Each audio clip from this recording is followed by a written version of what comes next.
This is a political assassination. We are celebrating 250 years of the founding of this great nation. All right, folks, hold on. Give me 1 second. I'm going to get on. We're going to be on 15 minutes early today because we have a variety of topics that we need to be talking about. One thing that I want to say is I, like all of you, have complicated feelings on this issue. But I want you to understand that we are at a time of political repression, and we are at a time where people are trying to destroy the left. I need you to be aware of that. And so we need to practice operational security. Operational security. And that means we are not going to give the fascist right any pretense that they could use to target this community. I'm telling you this now because we don't have the First Amendment anymore. All right. The First Amendment is a piece of fucking paper. It doesn't exist. The only thing, and you're not anonymous. Okay. I don't care if you've never linked your name to your Twitch account. There's some sort of MAC address that's connected to your Twitch account. There is a way that they can find you. I'm sure you've slipped up and said something dumb in one of your many, many posts on Twitch that you forgot about. Maybe you have the same name as some other account, which will link you. You are not anonymous. You are not anonymous. Remember that. And secondly, I'm not going to allow people to be stupid and get me in trouble. Now, that being said, we will continue. That founding document, the Declaration of Independence, that this great experiment on which we embarked together 250 years ago, that we are endowed by our Creator with certain unalienable rights. The first one of those is life. And today, a life was taken. Republican Governor Spencer Cox of Utah speaking about yesterday's assassination of Charlie Kirk. A manhunt is still underway this hour for the person who killed the prominent conservative activist who was fatally shot yesterday while speaking at an event at Utah Valley University. Video from the scene shows Kirk, who co-founded All right, let me hop on, chat. Welcome on in. Oh, wait, that's not the right screen capture. Hold on. How is everybody doing today? Is there any news? Did something happen? It's been pretty slow news cycle lately. Nothing new happening. I mean, the stories are of great import, but as far as like news stories, there hasn't been. Wait, Charlie Kirk? What happened? What happened to Charlie Kirk? Now, I think one of the things that we should note here is, from an observational point of view, that I've been saying this for a very, very long time, is that it is not hard in our society to kill someone. And this is not good. This is bad. I have been arguing in favor of a more humane version of gun control. And I hear there's a lot of people, there's probably a lot of leftists right now that are like, no, Mike, we can't do that because you'll be disarming the proletariat or some shit. And I want to let you know that you're being silly. This is about civil society. This isn't about military arms or equipment in a revolution. And I certainly wouldn't concede to people of a certain political like leftists being disarmed. Okay.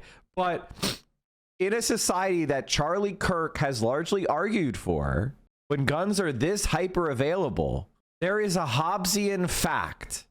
Now, there is a famous work of political science. Some people would say that it is the modern or the creation of political economy, political science, political philosophy, a great work called Leviathan by Thomas Hobbes. And in Leviathan, I've talked about it before because there is one passage in Leviathan that always sticks out to me. And it has to do with the concept of diffidence. It has to do with the concept of the true fallibility, the true vulnerability of every human being. It doesn't matter if they're an emperor. It doesn't matter if they're a president. It doesn't matter if the chair of a communist party. Everybody is vulnerable. No matter how many guards you have, no matter how many snipers you have, no matter how many bulletproof vests you wear, every single person is vulnerable. There is no way to make that vulnerability zero. Let me see if I can find it. Hobbes, Leviathan, and it's like, what is the oh, chapter 13. Is it chapter 13, Grev? Because I've talked about this before. Let me see if I can find it. Ah, here it is. Let me go ahead and put the title in. Thank you, Grev, for putting me right on the chapter. Chapter 13, which is very fitting. Charlie Kirk assassinated. And by the way, chat, he was assassinated. Some people have been trying to say to me, oh, Mike, he wasn't assassinated. Who's Charlie Kirk? Blah, blah, blah, blah, blah. No, he was killed because of his... Well, we don't know why. I guess it's possible that Charlie Kirk fucked someone's wife. He fucked the wrong guy's wife. Like, do we know? And we literally don't know. Killer still at large. Ethan Klein blames me. This is true. I hate to make it about myself because I have nothing to do with it. But Ethan Klein posted an Instagram story saying, I'm responsible for Charlie Kirk's death. And then he started weeping about Charlie Kirk's death. Now, when Aaron Bushnell self-immolated, he was cracking jokes. He was laughing. He was yucking up a storm. But when Charlie Kirk is killed, he's weeping. I think this guy might be a conservative. Wild. Defamation, yes. Honestly, it feels more like protective order, restraining order against Ethan Klein. Like, legitimately. Yeah, we're going to be Fly Pfeiffer. We're going to be looking into the coverage. I just want to, start. I don't want to get too into it before everybody wakes up. I'm on a little bit early today. Thank you for the if you have like pieces of information or interesting vignettes, live eyewitness testimony, please do share it. He blamed Hassan and Taylor Lorenz too. Ethan Klein. Destiny has called for my death. Destiny has said that he wants us to be killed or kill ourselves, and the world will be a better place without us. Destiny is literally a violent, stochastic terrorist pedophile. And he's on your platform, YouTube. Can you stop, man? Like, legitimately, you're not... Like, this is kind of the point that I want to make. Oh, no. Oh, no. Does anybody know who these Etsy witches are? Because I have some curses I need to throw out. Jezebel, September 8th, 2025. We paid some Etsy witches to curse Charlie Kirk. If the far-right misogynist with a bad haircut wants to villainize independent women, Jezebel is more than happy to be the hag of his nightmares. Oh, no. Don't fuck with witches. Holy shit. Do not fuck with witches. Oh, my God. That's crazy. Mike, you said karma was fake yesterday. Okay, can I take a moment and say to the cosmic forces of the universe that I am humbled. I am humbled. You don't need to give me any more lessons. I am just a speck floating in the sands of time, okay, or the river of time, and it's yes. If karma is real, honestly, why am I worried? If karma is real, I'm set. I don't fuck people over. I don't hurt people. What the fuck am I worried about? Yeah, I hope karma's real. Hell yeah. Wait a goddamn minute. I'm a good person. So did my Etsy curses work? Time will tell. We're gonna read this whole article. Oh my God, we're reading this whole article. Trump is live now again? And I don't want to have to flee the country already. Hasn't even been a year. Oh, it's September 11th. Oh yeah, I forgot, chat. I forgot September 11th. Hey, Alyssa, how are you doing? I forgot it's 9/11. I forgot. This roach wants to make a list of game devs who celebrate Charlie Kirk's death. Here's what I will say about Asmongold. Asmongold is a terrorist supporter. He named his WoW character after a political assassin who mass shot children. Anders Breivik. He named his WoW characters. It's not like this guy literally celebrated a mass killer. Like, let's not pretend he's some sort of innocent guy. Why did Asmongold have a WoW character named after a neo-Nazi who killed 80 people? Here it is, Anders Nordic. Asmongold. That's his character, Anders Nordic. This guy is literally a celebrator of mass murder. The life of a mass murderer in World of Warcraft. And that's why it's Anders. That's why he named it Anders, because it's Anders Breivik. Named his WoW character himself, Anders Nordic. And there he is. There he is, 3 years later, naming his WoW character after it. Like, let's not be confused that Asmongold is a Nazi terrorist supporter.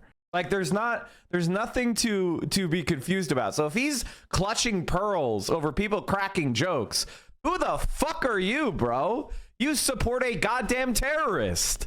You knew so much about this terrorist that you found out about his WoW character and named your WoW character after it. And the guy shot kids. Dozens of kids, and bombed Norway's capital. Who the fuck are you, bitch? Shut your fucking mouth. You should be permabanned for that. Shut up. The unchecked glee I'm seeing across channels like this about Kirk is certainly something to witness. It's almost like it's... First of all, I want you to understand something about Charlie Kirk. I don't think Charlie Kirk should have been shot and killed. I don't think Charlie Kirk should have been murdered in cold blood by a sniper. Okay, I do not think that he deserved it. However, he created the conditions and he contributed to the conditions that were created where this kind of shit is inevitable. And one of the things that he argued in favor of was wanton violence should not allow even minimal gun control. The Democrats don't want to ban all guns. We want people to have to go through mental health screenings. We want people to have to actually know how to use a weapon safely. And we want people to have to store those weapons safely when they own them, you know? And if you're going to be a concealed carry, if you're going to carry a gun, you better have a good reason for it in public. That is the most left, that's the most lib thing. Is make sure that people with mental health problems or domestic violence or other violent tendencies cannot access guns. Make sure people are not going through a mental health crisis or going through some sort of major life event that puts them at risk of killing others, like divorce or bankruptcy or themselves. And make sure that when people do own guns, they handle them responsibly. That's the most, libby lib gun control. And Charlie Kirk said, nah, fuck all that. You should be able to buy a gun without a background check. And so that is the conditions. That's the only thing we know. We don't know who shot him. We have no idea who shot Charlie Kirk. We don't even know if they were a leftist. He could have been a Groyper because a lot of Groypers were mad at Charlie Kirk. A lot of fascist Nazis are mad at Charlie Kirk. This is not, a lot of Asmongold fans are mad at Charlie Kirk. They think he's cucked to the Jews. He's, we have no idea who did it. Control. Here's his post from his own Twitter. Here's his post from his own event. Now, we must also be real. We must be honest with the population. Having an armed citizenry comes with a price. And that is part of liberty. Driving comes with a price. 50,000.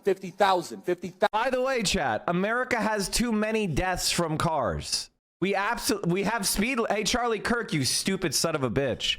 We should be focused on reducing cars. We should be engineering our streets to deconflict with pedestrians and bike riders and scooter riders. We should be creating natural engineered streets that slow cars when they're encountering pedestrians. We should do things like mandating seatbelts and airbags. We should build Jersey barriers and guardrails.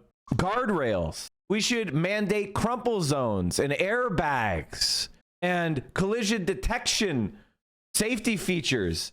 We could do things to make cars less dangerous, like for the very basic one, a fucking speed limit, school zones. We don't just accept the guests from cars and then go, well, I guess that's the price of freedom. We pass reasonable common sense regulations. We make sure you have a driver's license before you're allowed behind a wheel. You're not allowed to drink and drive. We make sure that you're a certain age. I mean, vehicles are extremely regulated, and I would argue we need to do more to reduce deaths. So that argument is fucking stupid on its face. And of course, you have to pass a test from a state employee. You have to demonstrate competence, a minimum level of confidence, before you could pass and get your driver's license. What the fuck nonsense is he saying? 1,000 people die on the road every year. That's a price. You get rid of driving, you'd have 50,000 less auto fatalities. But we have decided. Wait. Bad Parada had a good take on this. He thinks it's very bad. Okay. Bro, you just said unlimited genocide on the first world, destroy DSA. Like, what the fuck are you talking about? Wait. This guy is gonna say, fuck the first world. I hope the American left dies, and then Charlie Kirk dies, and what? I guess it's all fun and games until the world that you argued for happened? Stop. Like, this is what you said. You wanted Americans to suffer. What the fuck are you talking about? This is what it looks like. It looks bad. It looks uncomfortable. It looks dangerous, and it's bad. This is why, chat, I've told you that revolution in the current conditions in America is unwise. That people don't know what war means. For a long time, I have grappled with the question of revolution, the question of reform, and why I've always come down on the side of the centrist Marxist, which is somebody who says that I want to pursue every avenue to make human civilization better before we use violence. I want to fully pursue every avenue.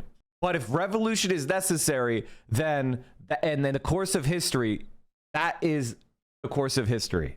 America had to have a revolution. Revolution may be required. But for me, I'm not running around going, no, we have to do revolution tomorrow, because I know what that means. And I think it's horrible. I've studied the Spanish Civil War. I've studied Nazi Germany. I've studied the Chinese Civil War, the Russian Revolution. I have studied dirty wars in Nicaragua and El Salvador, in Indonesia and South Korea and Taiwan. I understand that violence doesn't just go our way. It's not because we have good, humane opinions we win, okay? Wars are material things. Revolutions are about a lot more than just having good opinions. And that's what worries me the most about people that tell you to go out and engage in violence. That's why it is a foolish thing to say. That's why it's called adventurism among the left. What we said, what happened to Charlie Kirk is adventurism. It's what anarchists call the propaganda of the deed. It is a single person acting on their own conscience, committing a public act of violence. That's not something that socialists advocate for. That's not something that Marxists advocate for. This is something of a political philosophy that I do not subscribe to, because I don't believe it works. Do the Groypers have beef with Charlie Kirk? Yes. Charlie was a giant of his generation, a champion of liberty, and an inspiration to millions and millions of people. Our prayers are with his wonderful wife, Eric, and his beautiful children. Fantastic people they are. We miss him greatly, yet I have no doubt that Charlie's voice and the courage he put into the hearts of countless people, especially young people, will live on. I'm pleased to announce that I will soon be awarding Charlie Kirk posthumously. Did he say Eric? What? The Presidential Medal of Freedom. The date of the ceremony will be announced, and I can only guarantee you one thing, that we will have a very big crowd. Charlie was a giant of his generation, a champion of liberty. All right, let's get into the events surrounding the assassination, because I don't want to get much more into it. I just want to say that the rules that are going to be enforced today is that this community knows how to express itself in a way that is both raw and honest, but also it doesn't endanger the communicator or the platform. I want you to grit your teeth. We all understand that Charlie Kirk was a malign influence in American society, and that he argued in favor of policies that killed thousands of people. But nonetheless, we do not advocate for random acts of violence, because I don't want to live in that world. I'm a political commentator. I'm a public political commentator. Do I want to live in a world where people randomly take shots at me? No, of course not. This is basic reciprocal morality. So I would never advocate for going and attacking a political commentator. That's crazy. Like, I would be inviting violence onto myself. So don't Fed post. And you're just going to get in trouble. They're looking for leftists to make an example of. Don't give them that. Maybe I'm crazy, but as they try to whitewash Kirk, they can't even put together a 10-second clip of him saying stuff. Dude was odious. Oh, yeah, that's the thing about Charlie Kirk. Charlie Kirk is not a good guy. Charlie Kirk is not somebody that needs to be... We don't have to say a kind word about Charlie Kirk while still saying it's not a good idea for Americans to be taking shots at each other, because it just leads to spirals of violence. And every liberal is going to praise him because they are spineless. And they won't say that he was a malign influence in our society. He was. Here's what he said about gun violence. Now, we must also be real. We must be honest with the population. Having an armed citizenry comes with a price. And that is part of liberty. Driving comes with a price. 50,000 people die on the road every year. That's a price. You get rid of driving, you'd have 50,000 less auto fatalities. But we have decided that the benefit of driving, speed, accessibility, mobility, having products, services, is worth the cost of 50,000 people dying on the road. Wow. So we need to be very clear that you're not going to get gun deaths to zero. It will happen. Right. You can significantly reduce them through having more fathers in the home, by having more armed guards in front of schools. Yes. We should have an honest and clear reductionist view of gun violence, but we should not have a utopian one. You will never live in a society when you have an armed citizenry and you won't have a single gun death. That is nonsense. But I think... And by the way, chat, this is the essence of conservative political thought. It's idiotic drivel. Of course, we cannot reduce all negative consequences in the world to zero, but we can reduce it. If I reduce gun deaths by 80%, I may not have saved 50,000 Americans, but I could have saved 40,000. Is 40,000 lives worth it? Yes. Yes, it is. Just because I can't take some horrible thing to zero doesn't mean it's not worth doing. That's a human life, Charlie. One human life is important. I think it's worth it. I think it's worth to have a cost of, unfortunately, some gun deaths every single year so that we can have the Second Amendment to protect our other God-given rights. That is a prudent deal. It is rational. Nobody talks like this. They live in a complete alternate universe. So then how do you reduce? Very simple. People say, oh, Charlie, how do you stop school shooting? I don't know. How did we stop shootings at baseball games? Because we have armed guards outside of baseball games. That's why. How did we stop? That doesn't work, Charlie. I mean, never mind. I was going to... I forgot that he had been shot to death yesterday for a second. And he had an armed guard. And he was at a conservative event in Utah where gun laws are extremely loose and you shall issue concealed carry permits. And not only was he murdered in front of hundreds of people and bodyguards, the killer is still at large. I think this is one of the things about conservative arguments that I find so detestable, and why I'm known as somebody who doesn't respect conservatives at all. And the reason why that is because I have read all of their arguments. I have read John Stuart Mill or David Hume or Oakeshott or William F. Buckley. I had a subscription to National Review. I would watch. Back when I was a little bit more liberal, I would read the conservative shit. Although I didn't actually have a National Review subscription, I don't think I ever did. But I would read their website, NRO. Okay, National Review Online. I know everything they're going to say before they say it. They haven't made a new argument in 35 fucking years, probably older. If you want to understand conservative philosophic thought, by the way, a really good survey book is called The Reactionary Mind by Corey Robin, who goes into, who does a nice survey of a lot of conservative philosophic thought. If you want to like understand conservatism in a little bit more robust way without actually having to read John Stuart Mill and all these other fucking idiots, you can check out The Reactionary Mind. They have allowed open carry on campus since May this year. No wonder the shooter was able to walk right in and out. I mean, every single thing they made, every argument they made about a polite society is an armed society and an armed society is a safe society was just fundamentally refuted. I don't know. How did we stop shootings at baseball games? Because we have armed guards outside of baseball games. That's why. But we didn't stop them, Charlie. That's the argument you just made. We haven't stopped them. That doesn't stop them. How did we stop all the shootings at airports? We have armed guards outside of airports. How do we stop all the shootings at banks? We have armed guards outside of banks. How do we stop all the shootings at gun shows? Notice there's not a lot of mass shootings at gun shows. There's all these guns because everyone's armed. But it doesn't work, Charlie. It doesn't work. A dedicated person with a weapon can kill. And if they plan ahead, they could kill one of the most prominent conservative creators and evade arrest. We still don't know who it is. Just so you understand the nature of people like, this is the alt-right playbook. This is one of my staple videos because it explains, like, a lot of people come to me and they're like, Mike, I have a conservative relative. I have a conservative friend, and I just can't seem to get them to engage with my arguments. How do I persuade them? How do I radicalize them? How do I change their mind? And one of the things you need to understand is they don't think. They don't think. Preventable illnesses, school shootings, and back alley abortions the way you think about Mondays.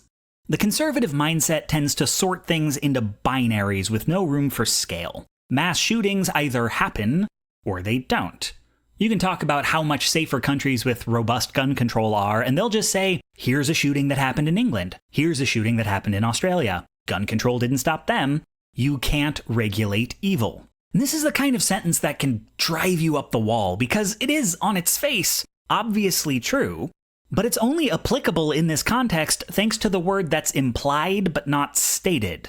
You can't regulate all evil. Yes, since they've had gun control, there have been shootings in England and Australia. Does it matter that these shootings are far less deadly and happen far less often? Does it matter that making guns harder to get has saved tens of thousands of lives? Like, do we really need to explain why stores put junk food you know you shouldn't buy right next to the checkout counter? Because the easier it is to do a thing, the more it happens. The mentality here is that if you can't stop every shooting, you shouldn't bother stopping any. If you can't save every life, there's no point improving healthcare. Nothing short of literally defeating death will be good enough. It is a wholesale rejection of thinking in terms of systems. Notice how Payroll phrases his argument, a bad person can always find a way to do bad things. Person, singular.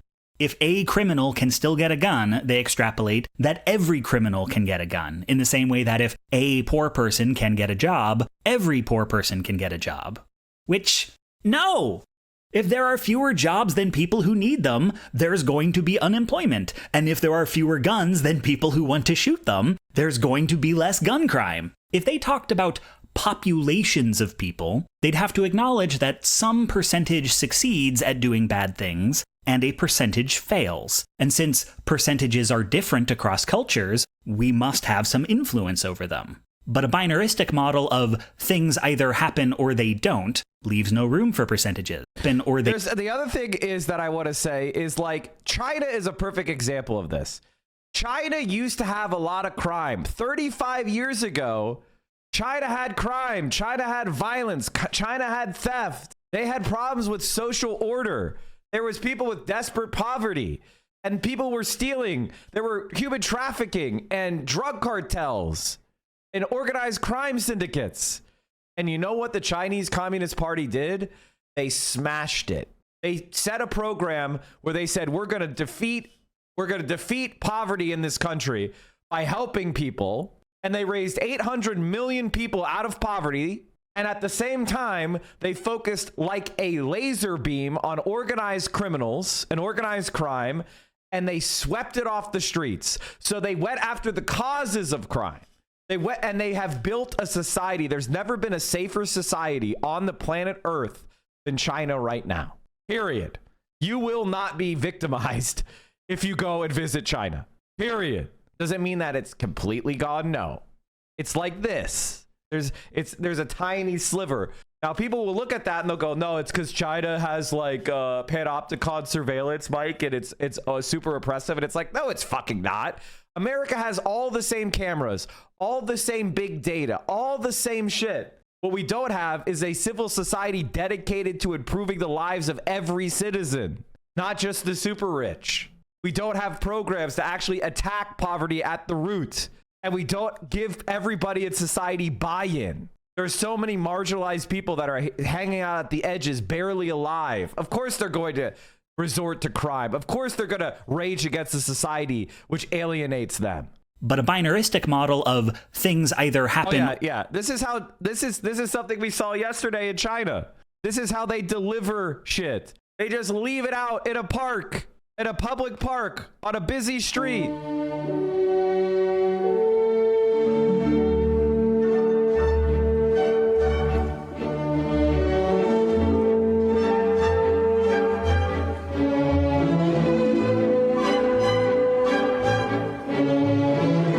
That's how you get your delivery.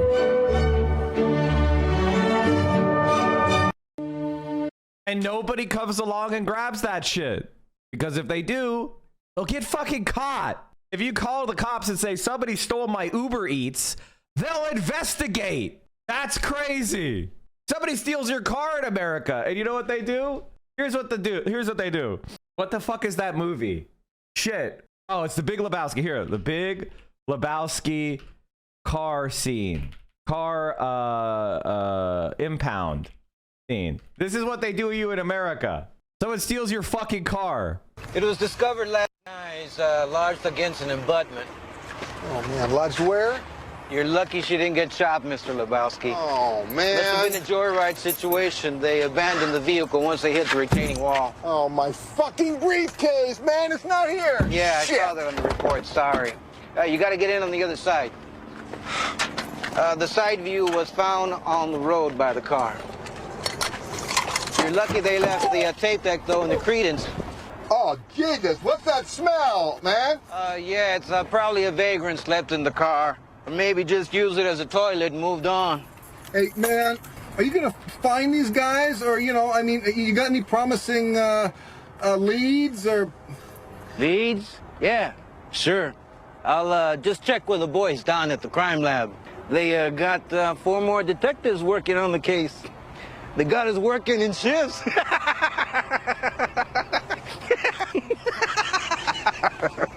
Leads. My only hope is that the Big Lebowski kills me before the Germans can cut my dick off. Fuck that. Like, that's how Americans are. Or they don't, leaves no room for percentages. Was there a shooting? Then there is still evil in the world. A conservative will generally agree with you about what the ills of society are: bigotry, violence, disease, oppression, poverty. But they don't view them as problems to be solved. They are facts of life. Of course, racism is terrible, but it's a Monday. Trying to fight racism is like trying to fight the first law of motion. The only reason to even talk about it is to commiserate. Besides, if we didn't have bad white people, how would we know we're the good ones? Morality to them is not about fighting evil. It is a set of shared opinions on what evil is. When bad things happen, we sit around agreeing that they are bad, and anyone who says otherwise, we excommunicate. That's what talking about tragedy is for. And I think it's why they get so mad at us when we politicize tragedies, as in, when yet another shooting happens, we talk about what could be done to prevent them. Now, what I want you to understand, Chad, is that this may no longer apply, but not in the sense that Innuendo Studios meant, because they're going to use this to politicize the left. They're going to use it to attack the left in a fascist style. So after decades of mass shootings and assassinations and killings of Gabby Giffords and many other children killed in school shootings, they would raise their hands and say, oh, there's nothing we can do. But now that one of their own has been killed, suddenly they're going to figure out that they could use the government to target their political enemies. And that is the reality. Someone on MSNBC actually had a good take about, but MSNBC immediately denounced and fired them. Let me see what this is. And I always go back to hateful thoughts lead to hateful words, which then lead to hateful actions. And I think that's the environment we're in, that people just, you can't stop with these sort of awful thoughts you have and then saying these awful words and not expect awful actions to take place. Matt. And that's the unfortunate environment we're in. And I always go back to hateful. They fired him for that? Come on. Come the fuck on. Charlie Kirk is one of those people who has called for violence on people. He has called for violence. That is fucked up. Did you see the debate libs crying over Kirk? Jesus Christ. And like, look at this chart. Right has perpetuated 100% of lethal U.S. political assassinations in the last 20 years. Here's the ones that failed. Melissa Hortman shooting at home. That was only 3 months ago when multiple Democratic state reps were murdered or assassinated. Or was her and her husband, I think. Gabby Gifford shooting at a campaign rally. Even the Donald Trump assassination was done by a nihilistic right-winger. The ear. Charlie gets shot dead. They came after Kavanaugh with a rifle to his neighborhood. They went after Musk's cars. First of all, bringing a rifle open carry is what you guys argued for. So if somebody brings a rifle to Kavanaugh's neighborhood, that's their Second Amendment right under the Constitution, I thought. See, they think that only they're going to be intimidating people with guns. That's what they object to. It's like they get to intimidate you with a gun, but if you carry a gun, well, now suddenly it's a risk. That's what we were saying the entire time. Shot 2 Jews outside the embassy. Think about it. Scalise got shot, barely survived. It's happening. You got trans shooters. You got riots in LA. They are at war with us. Whether we want to accept it or not, they are at war with us. And what are we going to do about it? How much political violence are we going to tolerate? And that's the question we're just going to have to ask ourselves. Now, Charlie would want us to put as much pressure on these people as possible. Dana nailed it. This is unacceptable and has to stop. And it has to stop now. And everybody's accountable. And we're watching what they're saying on television. And who's saying what? The politicians, and the media, and all of these rats out there. This can never happen again. It ends now. Greg's right again. This is a turning point, and we know which direction we're going. Trump gets hit. As a trans person, every time these ghouls mention these endless amounts of trans shooters, I want to vomit. So the Wall Street Journal has an article claiming that ammunition found in Kirk shooting engraved with transgender anti-fascist ideology sources. Investigators found ammunition engraved with expressions of transgender and anti-fascist ideology inside the rifle that authorities believe was used in the fatal shooting of Charlie Kirk. Here's the thing. The older model .30 caliber hunting rifle was discovered in the woods near the scene of a Wednesday's shooting at Utah Valley University, wrapped in a towel with a spent cartridge still in the chamber. There were 3 unspent rounds in the magazine, all with wording on them. All I can say is, who are they going to try to pin this on? Who the fuck are they trying to pin it on? Because the person took 1 shot? I mean, listen, I don't want to spin any conspiracy theories, but you're telling me you go into an assassination attempt with a bolt action rifle and you take 1 shot and then you put on your sunglasses and walk away? That's actually what you're doing? Like, I mean, what the fuck? What is this, Agent 47? This is a political assassination. It was. Now, I agree with this. I agree with this. It's a political assassination. Under any reasonable definition of the term, this is a political assassination. All right? It is what it is. He was targeted for violence because of his political views, because of his political takes, and he was murdered for it. That's an assassination. And he is prominent enough in the conservative movement that it's an assassination. I've seen people going like, oh, he's not the president, he's not a politician. I mean, he pretty much is, man. Like, he works on major conservative political, that's his only job. Like, killing him, that was an assassination. It might be his wife's ex. I mean, you're right. Actually, that's a good point. We don't know if it's, we suspect it's an assassination. I mean, they did kill him at a prove me wrong debate event, which makes the context very political.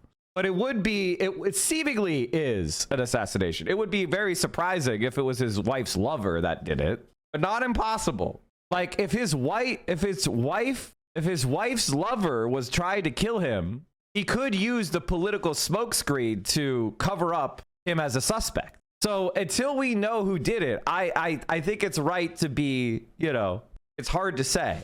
It's hard to say who did it and for what. We should exercise restraint.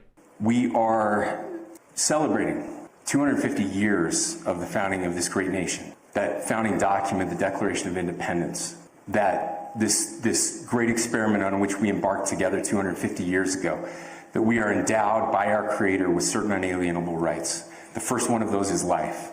And today, a life was taken. Republican Governor Spencer Cox of Utah speaking about yesterday's assassination of Charlie Kirk. A manhunt is still underway this hour for the person who killed the prominent conservative activist who was fatally shot yesterday while speaking at an event at Utah Valley University. Video from the scene shows Kirk, who co-founded the conservative youth organization Turning Point USA, engaging with the crowd. When a single... I mean, the way that they politicized it. Again, I don't want to spin any conspiracy theories, but the way that the right wing has reacted in an extremely political fashion, fanning the flames. I'm reminded of the Project 2025 founders saying, we're going to do a whole bunch of stuff and it'll be bloodless if the left lets us, or something like that. Basically, they have been threatening violence on the left for years now. And I got to tell you, chat, the Democratic Party it's not making me feel secure. It's not making me feel secure at all. It's definitely feeling like I need to download some Chinese language apps on my phone. Only brain dead and sick people in chat, you will all get it. What's that mean? What are we going to get? Please tell me more. What are we going to get? What are we going to get? Quiet Infinity. Account from 2017. I hope that you have good OPSEC on this account, man. I hope you have good OPSEC on this account. I hope you don't have a lot of investment in this. Let me guess. Who are we following? Let me guess.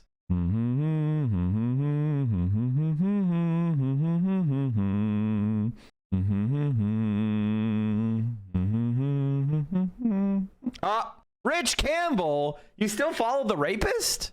Even Asmongold said he's a rapist. Oh no, did we catch a long-term Asmongold community member making threats? Uh-oh, Spaghetti-O. It looks like it's pretty normal.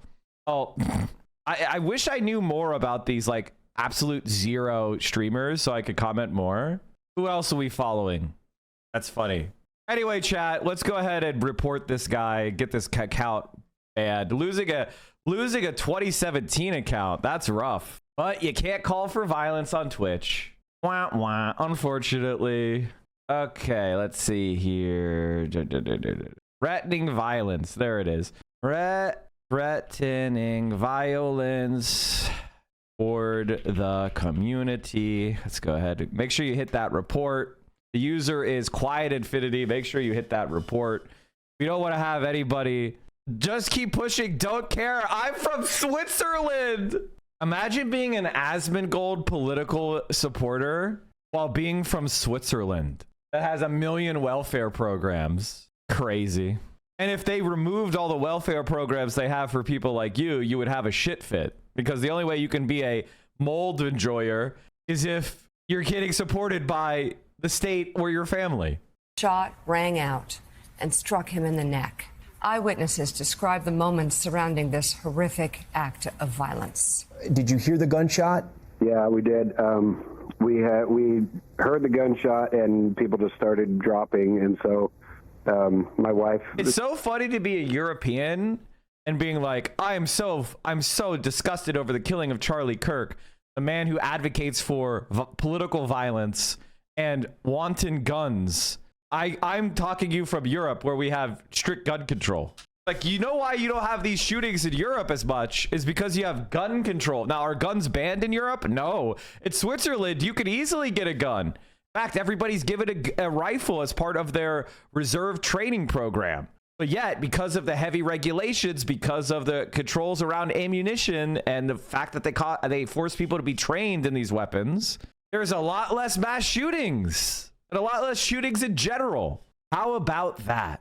My biggest concern was getting her down and laying on top of her. I looked over and saw him as he was falling out of his chair, and I saw the blood coming out of his neck. And it was just, people panicking, kind of chaos. But everybody worked together.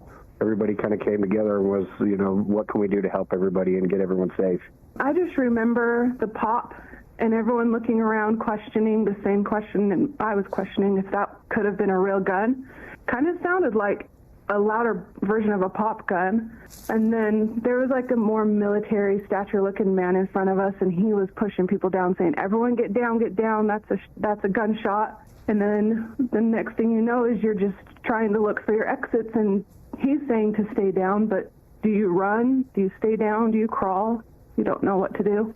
Kirk was brought to an area hospital where he later died. President Trump formally announced Kirk's death on social media, writing in part, quote, no one understood or had the heart of the youth in the United States of America better than Charlie. He was loved and admired by all, especially me, and now he is no longer with us. The newspapers, obviously, leading with this, Charlie Kirk on the front of the New York Post, top of the Daily News here also today, anniversary of 9/11. The Wall Street Journal headline, conservative activist Kirk is shot dead. And the New York Times, Charlie Kirk killed, of course, in Utah. And, you know, I said here, I spoke with, we talked to the president from time to time. I certainly spoke with the president after Butler, Pennsylvania, to call and offer my condolences, and did the same thing last night because I knew he was close to Charlie. This wormy little fuck called Trump? I mean, it's one thing if you call Charlie Kirk's family or somebody who is Charlie Kirk's intimate, but you're going to call Donald Trump to servilely beg for his attention, you pathetic fucking worm. Like, if you knew Charlie Kirk and you want to express personal condolences, I would never, ever, ever say that you can't do that. But if you're going to call Donald Trump, what the fuck? Charlie Kirk existed before Donald Trump. He's not a creation of Donald Trump. He's his own man. What the fuck? And he said Charlie was a great man. And Willie, he talked about how he was a singular talent for this time, especially for the conservative movement. And President Trump even told... Dude, he was an astroturfed billionaire's pet project. When he was 19 years old, he became very intimate with an 80-year-old conservative donor before he ever went to college, and they created Turning Point USA, because they were pushing the idea that colleges indoctrinate you to the left. And Charlie Kirk is saying, take it from me, a young man, colleges indoctrinate you to the left, and he never went to college. So he was pushing this narrative before he ever went to college. And his 80-year-old intimate, Bill Montgomery, died of COVID. Meanwhile, Charlie Kirk was out there spreading COVID misinformation. William Thomas Montgomery was an American businessman and conservative activist. He co-founded the conservative political organization Turning Point USA with Charlie Kirk. Montgomery became Kirk's mentor and worked behind the scenes during the organization's early formation. He died of complications of COVID-19 on July 28, 2020. He spent his career working in marketing. After retiring, he founded Turning Point USA with Charlie Kirk. Marketing? He served as Turning Point's secretary and treasurer until spring of 2019. He served in the Air Force Reserve. Why? To get out of going to Vietnam? Because he would have been in prime draft age. Why was he in the Air Force Reserve? To get out of going to Vietnam? Montgomery has been described as Kirk's mentor, including by advising him to start Turning Point USA rather than attend college and providing the funding. So wait a minute. This 80-year-old man met a 19-year-old boy and then dedicated his life to giving him money and starting his little group. Really suspect. Behind Turning Point's funding boom, half of it coming from 10 anonymous donors. At a Trump-favored charity, financial reporting is questionable. Let's be honest about what Charlie Kirk was. He was an astroturfed fraud, and it screams intelligence services. It screams Israel. It screams incredibly suspect and questionable. Talked about how it was a different time, age gap. Okay, dude. Charlie Kirk played a huge role in helping him get elected. The voter registration drives, going to college. This is the guy. If you see a liberal, I mean, listen, I want to underline this. political violence is not okay. I don't think Charlie Kirk was actually making a dent among young people, if I'm being completely honest. I think it was a grift for boomers who wanted to feel like they were doing something at college campuses. I think what actually was effective in changing some young men's minds was like podcasts and shit. And I think that was what was doing it, not Charlie fucking Kirk. Charlie Kirk is the same thing as Harry Sisson or Olivia Juliana. It's young people taking boomer money and telling them exactly what they want to hear. He was always a Republican Party shill. That's why he took a long time to get on the Trump bandwagon. I mean, after the Republican Party got on the Trump bandwagon, he became the biggest sycophant of them all.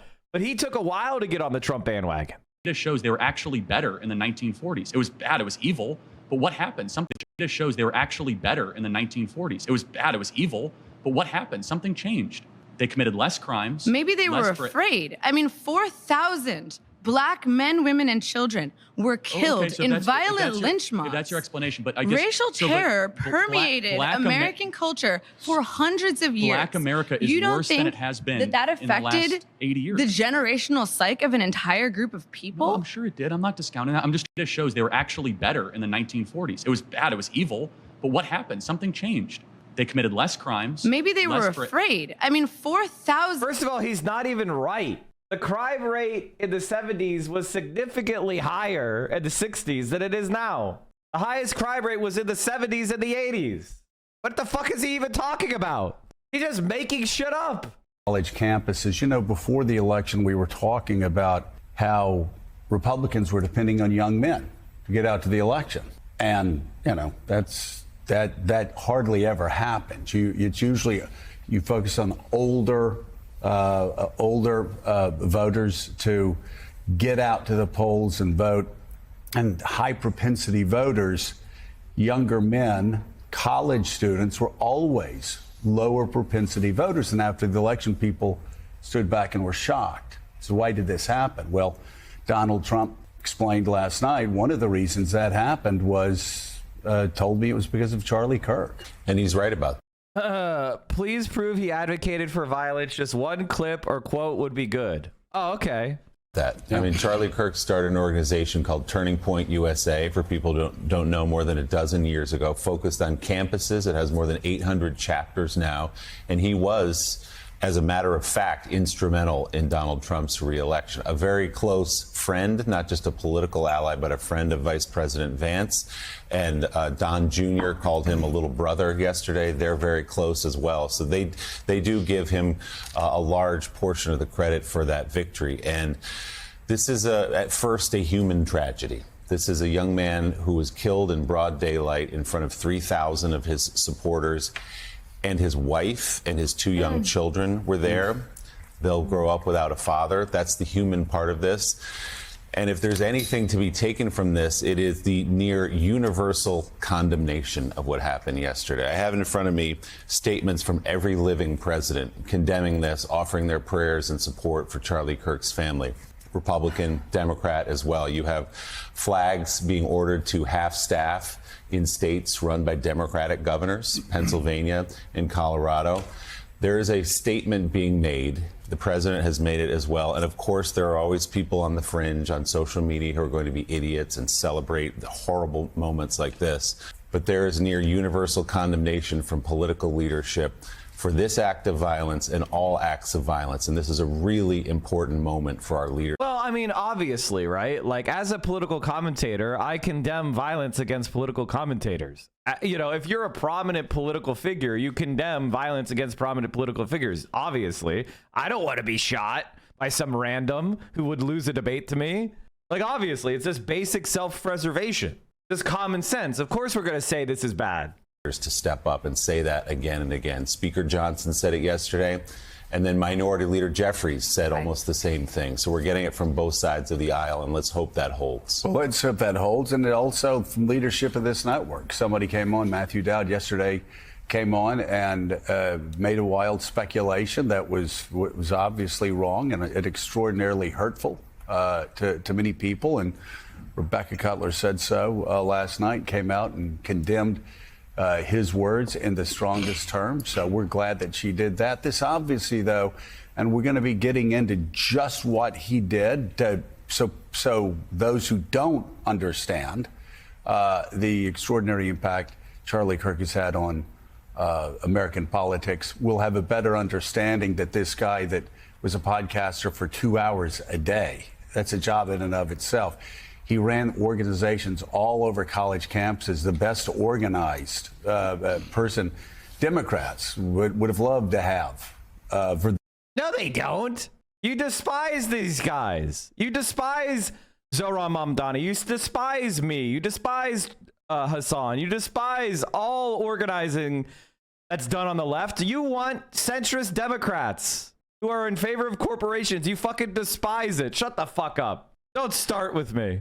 This is the message of Charlie Kirk. That is so against our, I think that is so against our sense, so against the natural, and dare I say, throbbing middle fingers to transgender. A woman shall not wear a man, for whoever does the abomination. You hear that, William Thomas? You're an abomination to God. I mean, anytime someone cites Deuteronomy, I know that they're a complete fraud. Because it also says in Deuteronomy, don't eat shellfish. It also says in Deuteronomy, don't mix two types of cloth. It says in Deuteronomy, don't plant one type of crop right next to another type of crop. Like, what the fuck are you talking about? It says, execute people who work on the Sabbath. He is an absolute disgusting fraud. All right, let's get an update on. I don't really give a fuck about listening to. I don't give a fuck about liberals. The FBI has put out the hunt for additional surveillance footage from the campus and surrounding area were among the highest priorities overnight. The FBI and police were also searching for the murder weapon and a single shell casing and any other evidence the killer may have left behind. Police say early evidence points to the shooter firing from an elevated position. Sources telling me overnight the distance of the shots points to a skilled shooter with considerable experience with firearms. In addition, law enforcement faced with the daunting task of interviewing hundreds of witnesses who were in attendance in the hopes that any of them saw the shooter or might have left cell phone video capturing something useful. Early on, there was confusion in the chaotic moments after the attack. An elderly man was caught on tape being detained by police, the university stating that a suspect was in custody, but a few hours later, police stating that he was not the shooter.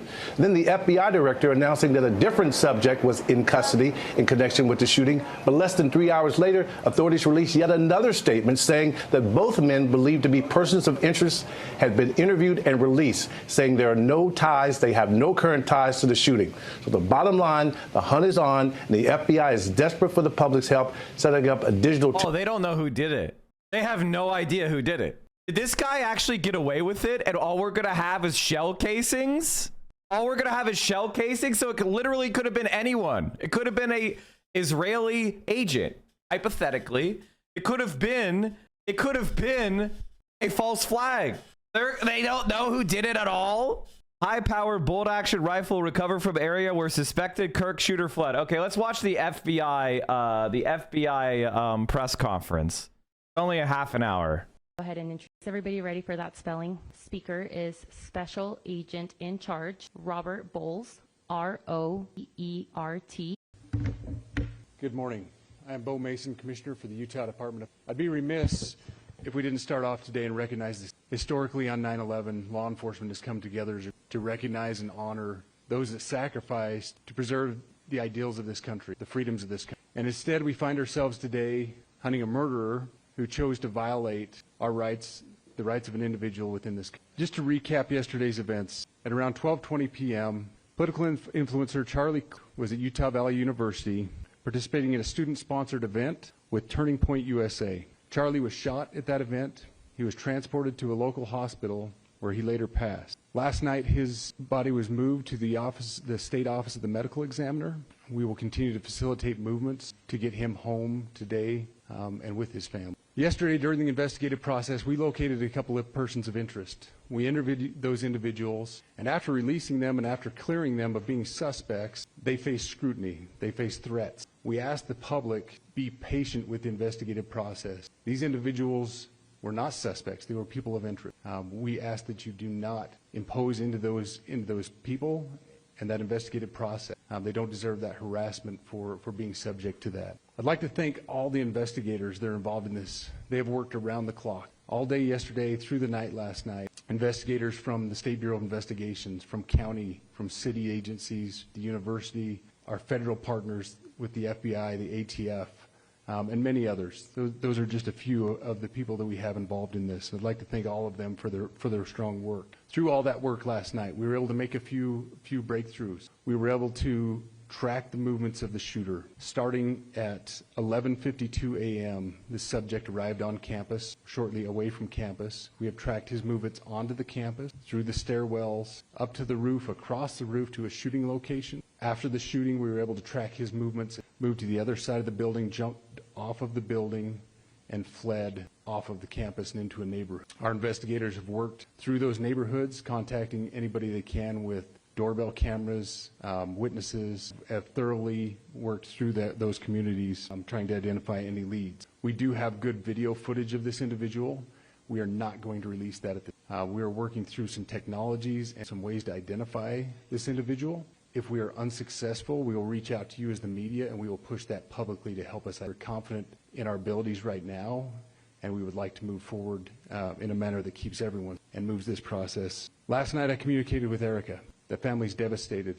As a commissioner of public safety, as a father, as a husband, I can only imagine what that family's going through. The heinous event that happened yesterday is not Utah. This is not what we're known for. Over the past several weeks, we've seen this state come together to help families in mourning, come together as a community to show what Utah is known for a state of character, of service, of camaraderie, of a neighboring feel. We will not stand for what happened. We are exhausting every lead. We have every officer invested in this, every investigator, every local agency. The outpouring of support from the law enforcement community has been astounding. We are investing everything we have into this, and we will catch this individual. Having walked through the crime scene, through the hallways of this school. Is it normal not to release the photo at a manhunt? It doesn't look like they have one. Unless there's been news that's developed as we've been watching this, I don't think they have one, do they? They have nothing. As far as I could tell, it seems like the shooter, he said they did. Oh, sorry, Chad, I wasn't listening. I was looking at other shit. I'm sorry, Chad, I missed that. I missed it. I'm sorry. Whoops. Through the classrooms. I can't imagine what the people on scene. I'm locking in. Sorry, Chad. Sorry. Barricaded in classrooms. Some of them ran in fear. Can't overstate the tragedy and the. They probably have a footage of a dude running or something, but nothing identifiable. Yeah. Yeah, I saw the Wall Street Journal report. Terrific event that yesterday was, and how we will have. Am I crazy, or is this hit real professional? Here's what I would say about this hit. It's very clearly somebody who planned it.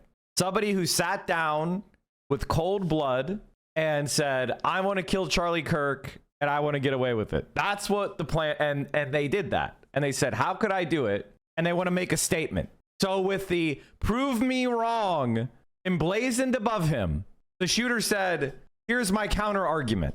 And I, for one, don't think that's the best way to do a debate. I think that what ends up happening is, instead of talking about Charlie Kirk's evil views and how despicable those views were and how unpopular they are, now everyone is saying how, you know, they're all looking for ways to praise the guy. You have made him into a martyr. You have made him into the MAGA movement's Hearst vessel. He was, I'm not saying he had no impact in this country. He did have an impact in this country, but now you have raised him to martyr status for MAGA. And there is a new grifter eager to come along making the exact same arguments. You have done nothing to dismantle the regime and the institutions. Comedy Central pulled the Charlie Kirk episode.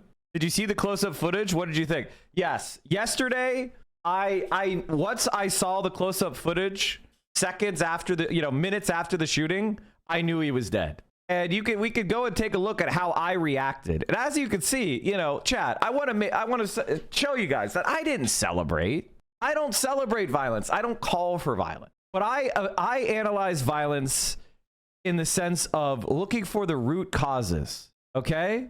There is a famous speech by Malcolm X surrounding the JFK assassination. Here it is dramatically on video. Not your neighbor's barnyard. I think this is a prime example of the devil's chickens coming back home to roost. That the chickens that he sent out, the violence that he's perpetrated in other countries, here and abroad, be it 4 children in Birmingham Or Medgar Evers or Lumumba in Africa, I think this same violence has come back to claim one of their own. Now, being an old farm boy myself, chickens coming home to roost never made me sad. In fact, it's only made me glad. Not your neighbor's barnyard. I think this is a prime example of the devil's chickens coming back home.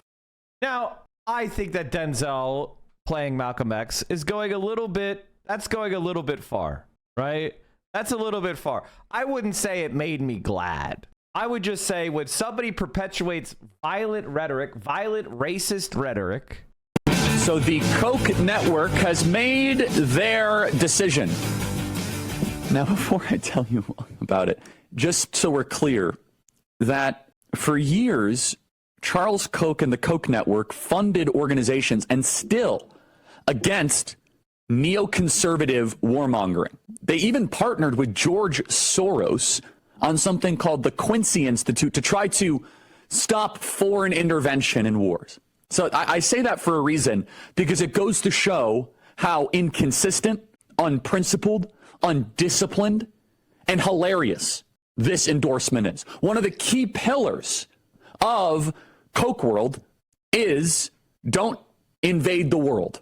Harsh critics of Bush, harsh critics of Dick Cheney. So they sent out a memo, Americans for Prosperity. And I just hope all of you guys know that when you go to your Republican precinct committee meetings and you go to your state party chair meetings and you see the Americans for Prosperity booth, many of the people that work there are wonderful people. Many of them are. But understand that more times than not, it's a synthetic lens for open border Chamber of Commerce policies, and they put on the jersey of grassroots activism. By the way, this is all a self-report. Motherfucker, you were a 18-year-old, 19-year-old who suddenly met a much older conservative man who decided to pour millions of dollars in your pocket. I wonder why. Have you guys ever met an 18-year-old with no education that you really suddenly became fixated on and gave them millions of dollars? This is all projection. You are the definition of AstroTurf, bitch. Get the fuck out of here. To get you to buy in to policies and ideas that might be inconsistent with your worldview. They do not want a closed southern border. They do not want the American worker to be prioritized. They do not want to see the war in Ukraine settled down and brokered to peace. They do not want to see the government say that children are off limits of trans surgeries. Instead, they say, well, you know what we need is criminal justice reform. Excuse me? Black crime is a major issue in our country. Why are you pushing criminal justice reform exactly? So understand that some of those people are great people that work for Americans for Prosperity. But go read what they write. Go see what they publish. Okay. Migrants crossing the southern border. Our country relies on migrant agricultural labor. However they into Korea is that you're allowed to defend your home if it's being invaded, if it's being intruded upon, if it's being burglarized. Why can't you defend your country if it's being burglarized? These people are burglars, robbers, thieves, and criminals. They're effective squatters in the country, and we call them migrants. Stop using that term. This will not stop. And they laugh at us. You see that? They're kind of like rejoicing. They know we're never going to use force. The word is out in the insane asylums, in the prisons, in the gang communities. America is open. The greatest country ever to exist. They won't arrest you. They won't deter you. They won't deport you. They'll give you free stuff. And if you impregnate a woman, that child becomes a U.S. citizen because that's birthright citizenship. They are gaming every single rule, regulation, and custom and using it against us. And they are laughing about it. You got videos of illegal Venezuelans saying, hey, we're going to take over homes and sit as squatters in the major metropolitan areas. I think it's time to start use some form of force to defend our country before it gets too late. I mean, ultimately, listen, I don't think that we should be advocating for using force like vigilantes and overriding the democratically enacted laws. That seems like he was advocating for violence. Tip line, FBI Gov/Utah Valley shooting, George. And Pierre, this is the latest in a sickening string of attacks on political figures of both parties. George, there's no clear motive that has been established, but law enforcement is concerned, pointing to a surge in politically motivated violence. You had the 2 attempted assassinations against President Trump while he was running for office last year, the arson attempt against the governor's mansion in Pennsylvania, the Minnesota lawmakers and their families targeted in fatal shootings just a few months ago, and those 2 staff members from the Israeli embassy in Washington who were gunned down in May. And George, I'm leaving out a number of other incidents. Yeah, we could go on and on. Pierre, thanks very much. An urgent, truly all-out manhunt now enters the 2nd day for the shooter who killed Charlie Kirk, the conservative activist. There's so much video out there from this event. There are 3,000-ish people that were there, including the moment right after the single... Chat. There's another wrinkle to this story that I wanted to point out. Do you guys know that Ethan Klein blamed me for this shooting? The most psychotic thing I've ever seen is Ethan Klein blamed me for this shooting. It is in my title, but you may not have caught it. Let me see if I can show you. I think one of the things that's really odd about this is that we live in a hyper-militarized country with millions of veterans with PTSD. You could buy a gun without a background check, especially in Utah. I could drive to Utah right now, go to a gun show, buy a fucking sniper rifle, get it zeroed, and be putting holes in paper within the same day with absolutely no background check whatsoever. They'd be lucky if they checked my ID. Do whatever it takes to take this man to court. Ethan is a vile man who knows he's trying to do stochastic terror. He wants things to happen to you. Fuck Ethan. I know Ethan Klein is a coward. Ethan Klein, AB, they're cowardly. They will not have a conversation on the topic that the topics that I talk about, which is that Israel is doing a genocide in Gaza, man. And Destiny is a supporter of that genocide. And that makes him a piece of shit. And they injected themselves in that conversation to try to deplatform me. Destiny has called for my killing multiple times. He's called for Hassan's killing multiple times. Has Ethan Klein ever shown an ounce of care? Let me see if I can find the link. Let me show the link. I am absolutely horrified by what happened to Charlie Kirk. The video is devastating. Anyone celebrating this should be deeply and forever shamed. I am scared for myself and my family. There has been a constant stream of death threats targeting me and others coming directly from twitch.tv. Huh? What are you talking about? This is completely made up. This is the inevitable result of Twitch's continued endorsement of radical violent voices. What the fuck is he talking about? What the fuck is he talking about? Specifically, what violence have I called for? It's so funny how I get called liberal Mike the sock dem, and also Mike is a dangerous, violent, radical, violent voice. Like, what the fuck are you talking about? I have people on all sides of me saying I'm something different. I am Schrodinger's Mike. I occupy whatever position the person thinks is bad is apparently the position I have. I've been called a white nativist racist by anarchists. I've been called a radical revolutionary violence endorser by liberals. I've been called a filthy sock dem electoralist by ultras. What the fuck am I? And of course, white nativist racist by anarchists. Like, what the fuck are you talking? And then there's other people who say I'm a secret Republican. I am scared for myself and my family. This is because you have what's known as paranoid delusions. You have paranoid delusions. By the way, how has the investigation into the skulls going? I mean, you did make sure to return them for a refund. So how's the investigation into the skulls going? There has been a constant stream of death threats targeting me and others coming directly from Twitch. I get death threats all the time. The difference between you and me is that I'm actually getting them, so I don't talk about them, whereas you are inventing them because you don't. This is the inevitable result of Twitch's continued endorsement of radical violent voices. I'm not saying anyone on Twitch influenced this directly. We don't know that yet. We don't know anything yet. But this is a type of political violence that very specific people have been encouraging.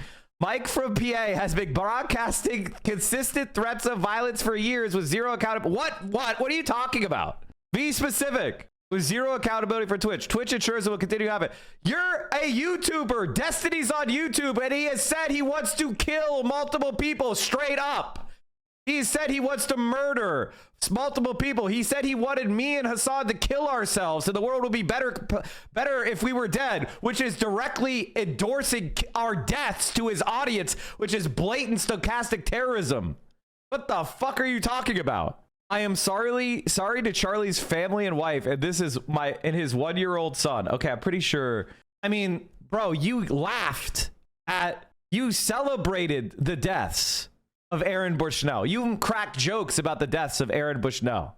Leviticus 18 is that thou shalt lay with another man shall be stoned to death. Just saying. So, Miss Rachel, you quote Leviticus 19, love your neighbor as yourself. The chapter before affirms God's perfect law when it comes to sexual matters. Is in Leviticus 18 is that thou shalt lay with another man shall be stoned to death. Just saying. So, Miss Rachel, you quote Leviticus. Now, Miss Rachel was probably quoting Jesus Christ in Mark, who said, love your neighbor as yourself. There is no commandment greater than these. This is a quote from Jesus Christ, according to the Bible. I mean, like, insane. So anyway, Ethan Klein, that is, I don't know what else to say. This is freak shit. This is actually freak shit. And honestly, I should try to spike that guy's concealed carry permit, because this is stochastic terrorism and a blatantly false, slanderous, dangerous statement, and completely insane. If Ethan Klein bothered to watch my video, he would realize it's actually a piece about how dangerous escalating political violence America is, and who true drivers of that violence are. Ethan Klein, after hearing the news of Charlie Kirk getting shot, decides to make this about himself once again. Also, this is the same guy who said someone should bomb the NRA. Now he wants to act like the arbiter of morality. Get the fuck out of here. No fucking shit, I made it about myself. I'm not waiting for someone to try to kill me. And fuck you, Taylor. Someone should do it, Loren. Somebody did it. Just like you ask. Chat, does anybody like this guy? Like, legitimate. Does anybody actually like this guy? And I don't say that lightly. The NCAA is a perverted organization. They platformed a biological male who won a national championship and then was allowed in incredibly disturbing detail to be around you and your fellow competitors. And again, I blame the decline of American men. This never should have been, you should have. You mean when they tied for 5th place? Is that what he's talking about? They tied for 5th place. Should have just took care of it the way we used to take care of things in the 1950s or 60s. But, as you have testosterone rates go down and men start acting like women and they don't do anything, then, hey, who's to say? You're going to look, there are a lot of sick people in the world, unfortunately, and without the strength to go against them, the country's going to completely, and these people are sick. And let's say that again. I don't say that lightly. The NCAA is a perverted organization. They platformed a biological male who won a national championship and then was allowed in incredibly disturbing detail to be around you and your fellow competitors. And again, I blame the decline of American men. This never should have been, someone should have just took care of it the way we used to take care of things in the 1950s or 60s. But what does that mean?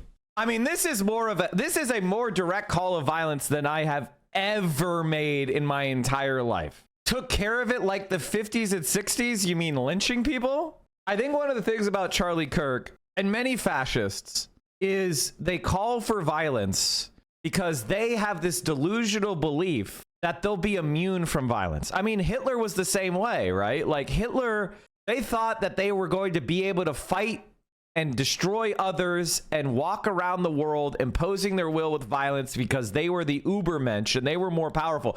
And they had to be, and the German nation had to be taught a very important lesson that Germans are human beings just like everybody else. They're not gods. They're not above others. And this is the clip I wanted to read you guys from. Let me read you the thing from. I had a segment of The Leviathan by Thomas Hobbes. Did I close it without reading it, chat? That would really suck. Oh, here it is. Okay. Thomas Hobbes is considered to be the founder of political philosophy. At least the refounder. He began it at the Reformation's political philosophy, kind of like refounded it. And he had an argument that when I first read it, it really struck me. It stuck to my ribs. This was one of those arguments that stuck to my ribs as so thoroughly and obviously true and important to remember.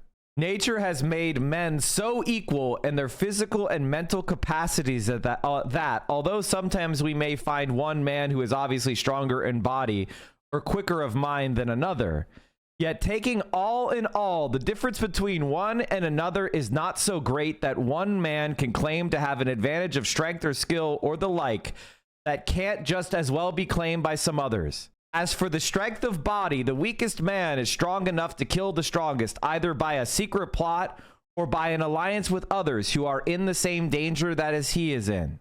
And what they're trying to say, what Thomas Hobbes is saying is everybody could be killed. There is no one who's strong enough, smart enough, trained enough, who cannot be killed. Every single person can be killed. Every single person is roughly equal. And so we don't want to live in that kind of world. This is what he would describe not having a community as living in a state of war of all against all. That community is the only thing that makes us safe. That no man is an island. That no one is capable of living in safety on their own. It's impossible, no matter how strong and smart and wise you are. You are vulnerable. That was one of the most important lessons from Leviathan.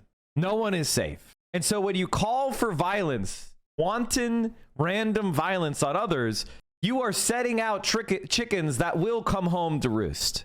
It's bad. What the fuck is this? Charlie Kirk was practicing politics the right way? What the fuck are you talking about? He was a dark, muddy, astroturfed scum who called for violence! What the fuck? Coming back to H3 for a second, at this point, I should consider pursuing a restraining order against Ethan because this is unhinged and psychotic. I do not call for violence. And to say that I do right after a public figure suffered an assassination attempt is dangerous. He should know better. What the hell? I am not saying anyone on Twitch influenced this directly. We don't know anything yet, but this type of political violence that a very specific people have been encouraging. Mike from PA has been broadcasting consistent threats of violence for years. Then show it to me. Show the threats. Show them then. The irony is that Kirk has explicitly said he was influenced by Hobbesian thought. Yes, like most conservatives, he thinks of Hobbes as just a conservative thinker as opposed to the radical thinker he actually was. Hobbes was the first person to justify government not using divine right. Kings used to use divine right, and basically, God make me king. So if you attack me, you're attacking God. Hobbes was the first person to say, well, what justified government? It's not God. It's actually X, Y, and Z thing. See, that's radical. Now, he also lived in an era where there was a fucking king. So if he said something too bad about the king, he would get killed. Conservatives are very stupid. Also, he made it apparently, and this is the other thing, Ethan Klein apparently made it about Taylor Lorenz. Okay, here we go. No fucking shit, I made it about myself. I'm not waiting for someone to try to kill me. And fuck you, Taylor. Somebody should do it, Lorenz. Somebody did it just like you asked. And Taylor Lorenz said, happy now? Somebody needs to do it. In quotation marks. The thing about, honest to God, Ethan Klein, you are one of the most pathetic worms I've ever seen in my entire life. And it's the worst part about Ethan Klein is that he's now been introduced to the political sphere because he was trying to get clout off Hassan. And now we have to deal with this fucking dumb rat for the rest of our lives. People telling me I'm making it about myself are doing the same thing as the people saying not now after a school shooting.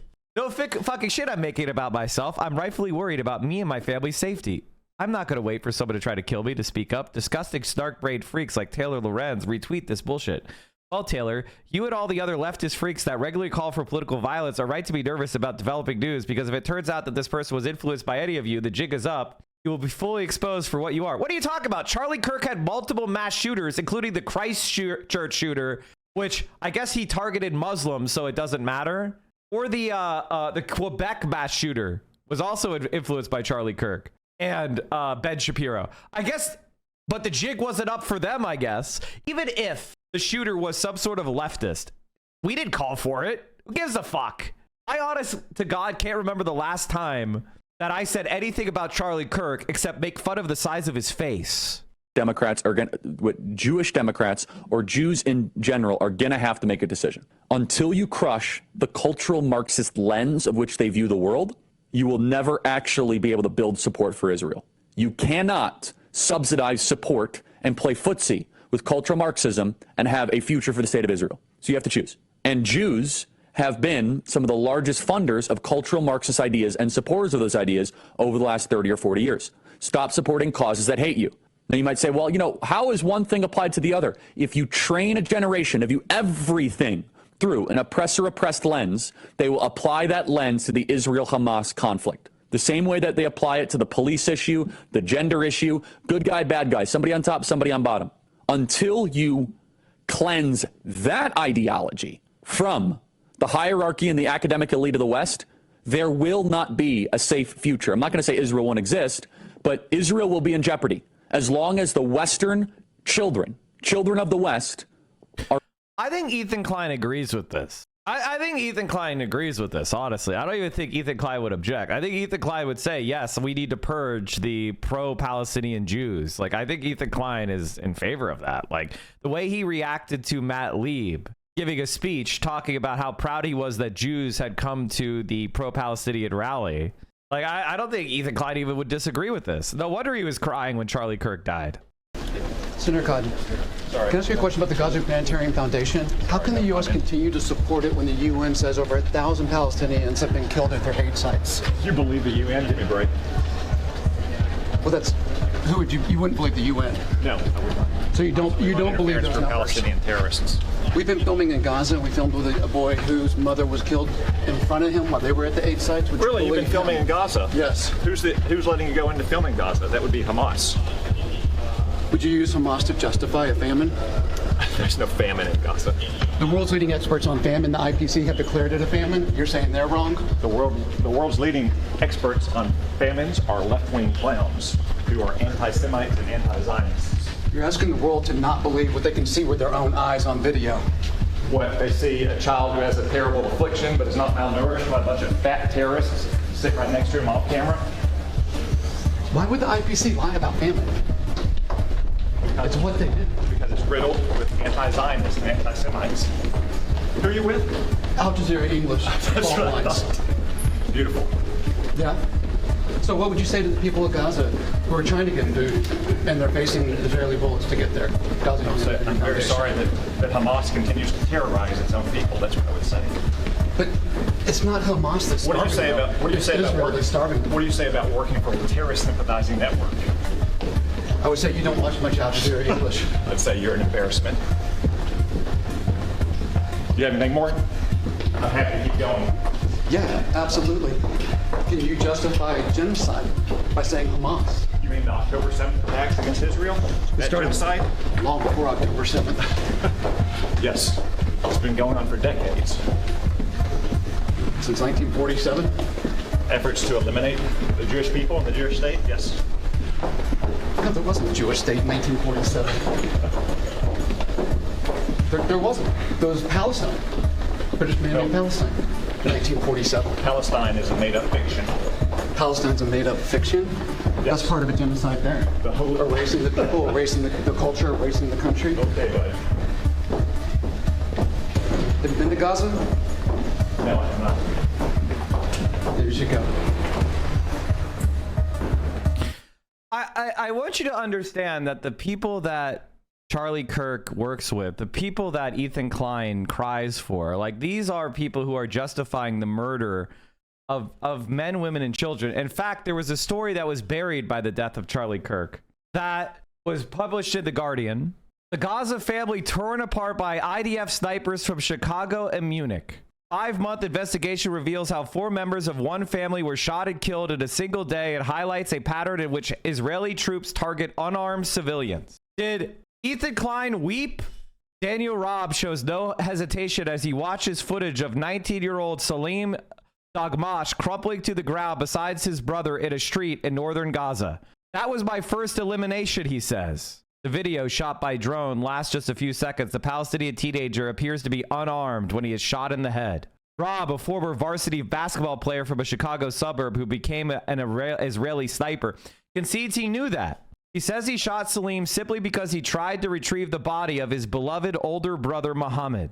It's hard for me to understand why he did that, and it doesn't really interest me, Rob says in a video interview posted on X. I mean, what was so important about that corpse? A 5-month investigation by The Guardian, Arab reporters for investigative journalism at Paper Trail Media, Der Spiegel, and ZDF has identified 6 people shot by Israeli snipers on 22 November 2023. And although through interview with survivors, witnesses, and relatives, reviews of death certificates, medical records, and geolocated images, we revealed how a family from Gaza City's Tal al-Hawa neighborhood was torn apart in a few hours by men who grew up in Naperville, Illinois, and Munich, Germany.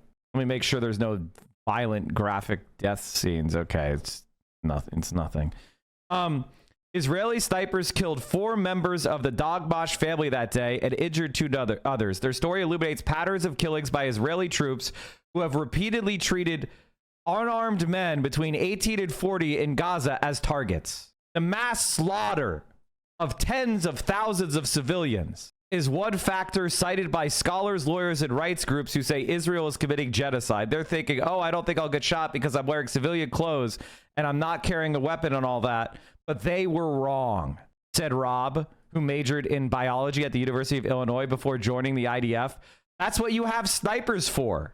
After Salim was shot, his father, Montesour, 51, rushed to the site and tried to collect his son's bodies for burial, but he was also fatally injured by a sniper. The need for a dignified funeral for loved ones is a core human instinct, protected in law and explored in art for millennia. It is the emotional heart of Homer's Iliad, one of the earliest surviving works of literature. But on that day, Rob treated love and grief as a cause to kill. They just kept on coming to try and take these bodies, he said. The video of Salam's killing and the footage of other attacks on unarmed Palestinians was posted online 5 months after his death, part of a montage made by a solar called Shalom Gilbert to celebrate a deployment in Gaza. Rob later said he and another sniper. So in other words, this is an IDF snuff film showing them killing civilians and celebrating it. Rob later said he and another sniper carried out 3 of those kills in an interview carried out under deceptive circumstances by a team led by the Palestinian journalist and activist Yonis Tavari.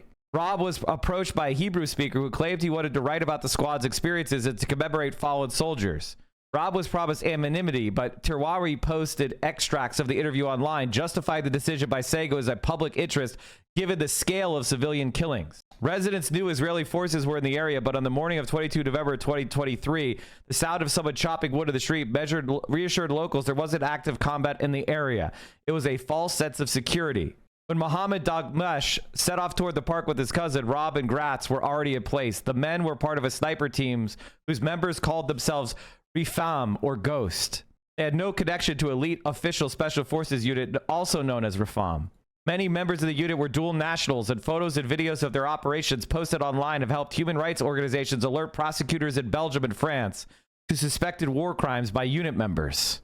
This is a story of innocent civilians being murdered, and nobody gave a shit. I mean, thousands more people are in my stream because of Charlie fucking Kirk than literally tens of thousands of innocent people being sniped and by Americans paid for by our tax dollars and bragging about it. It's crazy they know they could brag about it and get away with it. Let's hope they won't get away with it forever. My goal in life is to make sure these murderers don't get away with it. And you'll never see Ethan Klein covering this story because Ethan Klein doesn't care about the humanity of Arabs.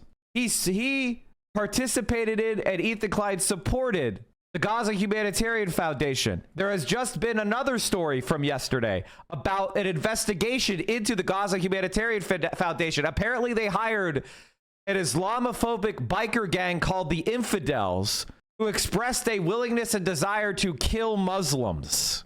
Name comes from. It was set up by US military veterans of the Iraq War back in 2006, and it's grown rapidly since then, hundreds of members. And what's really striking is the iconography of the group. So they have a skull logo, for example, on their website until recently, of the violent Marvel comic book character, Punisher, And that's a symbol which has been appropriated by white supremacists. And it's inscribed with the word kafir in Arabic script. Now, some wear tattoos, Crusader cross tattoos, hats celebrating the year 1095, which, if you know your history, was the year that Pope Urban II launched the First Crusade, calling all Muslims, quotes, vile race, and urging Europeans to recapture the Holy Land.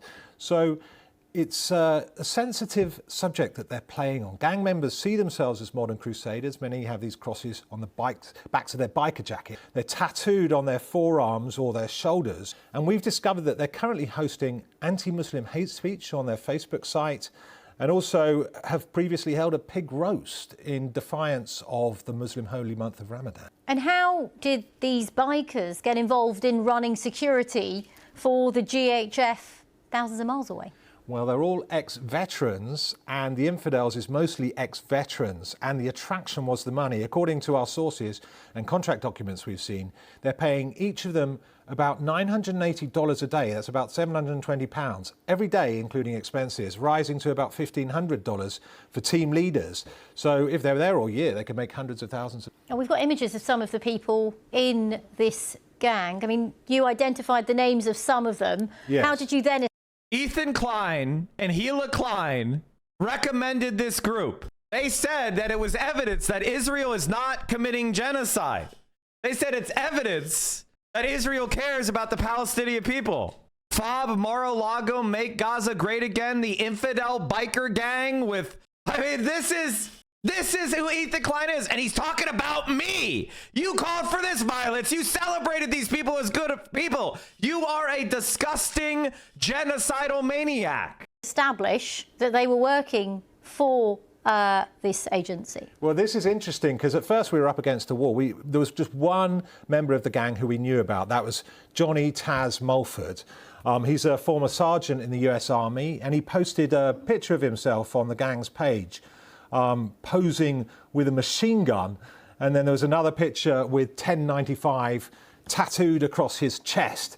Now, we emailed Infidels MC for comment, and what happened was, in response, Mr. Mulford instructed his fellow gang members not to reply to the BBC, but forgot to take us off when he hit reply all, thereby disclosing email addresses and names of other members. So we got that. We also spoke to Infidels insiders, and we were able to match up names with public information about Infidels leadership to arrive at 10 bikers who are from Infidels, who are leading the teams in Gaza where people have died. And there have been all kinds of accusations and counter-accusations.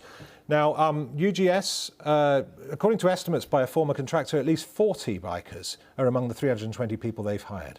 Okay, you talk about this group, UGS, UG Solutions. Yeah. What have they said then in response to your investigation, Andy? UG Solutions, which, by the way, is a subcontractor for security for the Gaza Humanitarian Foundation, they gave us a statement saying they don't screen people out for personal hobbies or affiliations unrelated to job performance, and they do carry out background checks, they say, making sure everyone's fully vetted. The Gaza Humanitarian Foundation says it has a zero-tolerance policy for any hateful, discriminatory biases or conduct. And of course, you can read more about this on the BBC's website. And they're just blatantly lying. Of course, they're hiring Nazis to go shoot civilians. But when Aaron Bushnell, in an act of supreme bravery, self-immolated in protest of the genocide, this was Ethan Klein's reaction.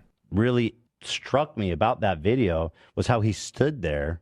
That was my first reaction. And I was like, wow, I didn't even think that anybody could do that. So, I mean, I don't know how to talk about that, but his resolve was incredible. And what I said was, he's really good at burning alive. And I mean that as the most sincere compliment possible. He really is. And it's obviously also a really dark, like, humoristic way to look. But then, so how are you going to take that and call me a racist, a genocidal, a monster? I can't pronounce things, but whatever. If you're coming at me with those kinds of takes, you are ensuring peace will never happen. Because you can't even have you can't even have any kind of dialogue where everybody isn't walking totally aligned with you. This guy, crocodile tears from Ethan Klein, who has called for the bombing of the NRA, by the way. In the ear. Charlie gets shot dead. They came after Kavanaugh with a rifle to his neighborhood. They went after Musk's cars. They just shot 2 Jews outside the embassy. Think about it. Scalise got shot, barely survived. It's happening. You got trans shooters. You got riots in LA. They are at war with us. Whether we want to accept it or not, they are at war with us. And what are we going to do about it? How much political violence are we going to tolerate? And that's the question we're just going to have to ask ourselves. Now, Charlie would want us to put as much pressure on these people as possible. Dana nailed it. This is unacceptable and has to stop. And it has to stop now. And everybody's accountable. And we're watching what they're saying on television and who's saying what. The politicians, and the media, and all these rats out there. This can never happen again. It ends now. Greg's right again. This is a turning point, and we know which direction we're going. Trump gets... Okay, it looks like FBI in Salt Lake City has just released 5 minutes ago suspected shooter photos. Suspected shooter, but, you know, I'm not going to make the title even longer. We are looking for the public's help identifying this person of interest in connection with the fatal shooting of Charlie Kirk at Utah Valley University. I don't even know if this is the shooter. They just say person of interest. I don't even want to say shooter. They just say maybe the guy is somebody that might have seen the shooter. It's so, and I gotta be honest, chat. There has to be a lot of guys that look like this in Utah. I think there's a lot of guys who look exactly like this guy in Utah.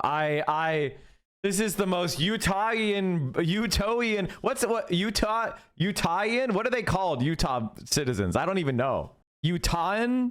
Okay, Utahan. Okay, that makes sense. Mormons. Oh, no. No, he doesn't have a jawline like this. Was I a person of interest? Yeah, I am an interesting person. He does not have that. Like, look at that jawline, dude. Like, come on. Dennis is innocent. Fatal shot was fired. The crowd at Utah Valley University, as you can see, just breaks out into a run. Chaos trying to search for safety. There's another video that also appears to show a figure ducking and running across a rooftop. You'll see it highlighted right there in a building that's just opposite the event, opposite of where Charlie Kirk was shot. As of now, no suspect has been. I feel like it's a little bit wild to take a shot with a bare face. That seems to me to be an odd decision, like, right? Like, you know what I mean? Like, if you throw on an N95, I don't think that's so noticeable that people are going to be like, hey, how dare you have an N95? You just say, oh, sorry, I have the cold, right? And I'm sure there's a bunch of counter protesters to Charlie Kirk. I don't think that would have been a surprise at all. So it would be interesting that this guy is actually the shooter. If he went completely maskless. He does have the wraparounds on.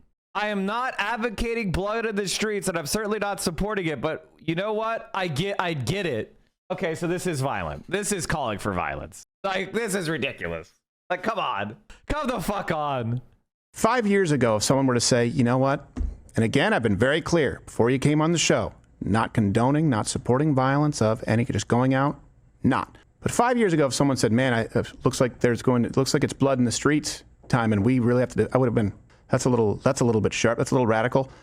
Well, now that they have the government, now they're going to be like, they're going to say, oh, we have now we can do violence in the streets because they know they'll have the cops and the military and everything else behind them. Now they're calling for fascists to go out on the streets backed by state protection. Do you think Charlie would have sounded like RFK Jr. if he lived? I mean, can I just say that I'm still having trouble processing that Charlie Kirk was actually shot. Like, I'm actually having trouble processing that. It's like, even that joke that Chatter made, which was that was in bad taste, Chatter. I am still having trouble processing it. But when I saw the wound, when I saw the shot, when I saw the video of Charlie Kirk being shot, I knew immediately that he was dead. There was no doubt in my mind that he was dead. He was hit directly in the carotid. What is that? The carotid artery. What is that called? How do you pronounce it, chat? And the jugular. Carotid. Okay. Carotid. Okay, I can pronounce it. Carotid artery. Sorry, chat. I couldn't pronounce it. He was hit right there and in the jugular. And that was the entry wound we saw. And I would say it looked like at least a pint of blood came out right away from the front. And if you know anything about rifle wounds, the Washington Post put out something on mass shootings, and they did animations of, oh wait, this isn't it. This isn't the one. This isn't the one. Hold on. Here it is. They did a report on what happens when an AR-15 hits you, a rifle bullet hits you. Do you see how a rifle bullet starts tumbling and leaving a massive cavity of pure destruction? So when a rifle bullet hits you, the entry wound is the smallest wound. The back, like what happens internally and what happens in the exit wound, is gigantic, especially compared to a pistol bullet. So here is a rifle bullet hitting someone, and as you can see, it just leaves a gigantic cavity. But if you compare that to the average pistol bullet, this is what a pistol round does. Did I miss the Tectone bomb? Chat, we may have to delay the Tectone story for a while. Okay? We may have to delay the Tectone story for a while because Charlie Kirk was killed and Ethan Klein is saying I'm at fault. So, you know, like, we might have to decline that story for a bit. Okay? You know, like, but let me just say, there was good news. I've done journalism, chat. I have done journalism on Tectone. I actually have a bombshell story, and I am waiting to release it. Nobody else knows this information. I actually am considering speaking to some journalist friends of mine because it's that good of a story. But let me just say, it's good that he's off Twitch. I think we could perfectly condemn random acts of violence without necessarily having to feel bad for the death of a fascist mouthpiece. I feel weirdly conflicted, but I think it's part of me remains of my Christian upbringing. I don't believe... Okay, so anyway, let's talk about the wound. Do you see the difference between an exit wound between a rifle in red and a wound of a pistol bullet? This is what the back of Charlie Kirk's neck looks like. You know, like, look at what happens. Look at the exit wounds of this small child, Noah, who was shot. Rifle bullets destroy your body because they travel so fast that they actually cause a cavitation of your flesh. Your flesh gets hit by the rifle bullet and it splits. It cavitates. It rips and tears. Whereas with a pistol bullet, it burrows through. So getting shot by a rifle, you're done. And so when you saw where Charlie Kirk was hit, he was approximately hit here. There is no way to survive that. If you were set up in an OR and you had a heart-lung bypass machine set up and you had 8 liters of type blood and you had skilled surgeons ready, I don't think they could have saved your life. Like, it's that fatal of a shot. And so, I mean, I think he was unconscious before he hit the ground. I think it was incredibly quick. Based on the video I saw, it looked like he was insensible almost instantly. I think he passed away instantly. I don't even think he really knew what happened. I don't think he had the time to panic or anything. Chad is suddenly ballistics experts. I'm only showing stuff from that is from a reliable news source, the Washington Post, talking that used real autopsy photos and crime reports to develop animations explaining the damage that rifle bullets do. This is a victim of a mass shooting.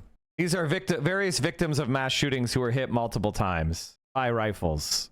And you can see this rifle bullet hit him, and you can see the extensive nature of the exit wounds. And Charlie Kirk was one of those guys who said that this is fine, that this is worth it, that we shouldn't regulate guns at all. Now, I personally like guns. I am somebody who enjoys shooting. I've been shooting since I was 12 when I got the rifle merit badge and when I was a Boy Scout. Okay, I am from Pennsylvania. I used to eat deer meat that my friends and I hunted. Okay, like I used to have a very conservative background on this shit. Okay, I don't do that stuff I don't hunt anymore, but that's the culture that I grew up in. Okay, I enjoy shooting. I know how to shoot. It's been 10 years since I really practice in a regular basis, but I know how. It is what it is. I've owned guns. I know how to shoot. I enjoy shooting. I don't have any kind of weird. I understand it. I went through basic training. I understand pistols and rifles and shotguns. Okay? I get it. I'm not anti-gun. I understand what guns are.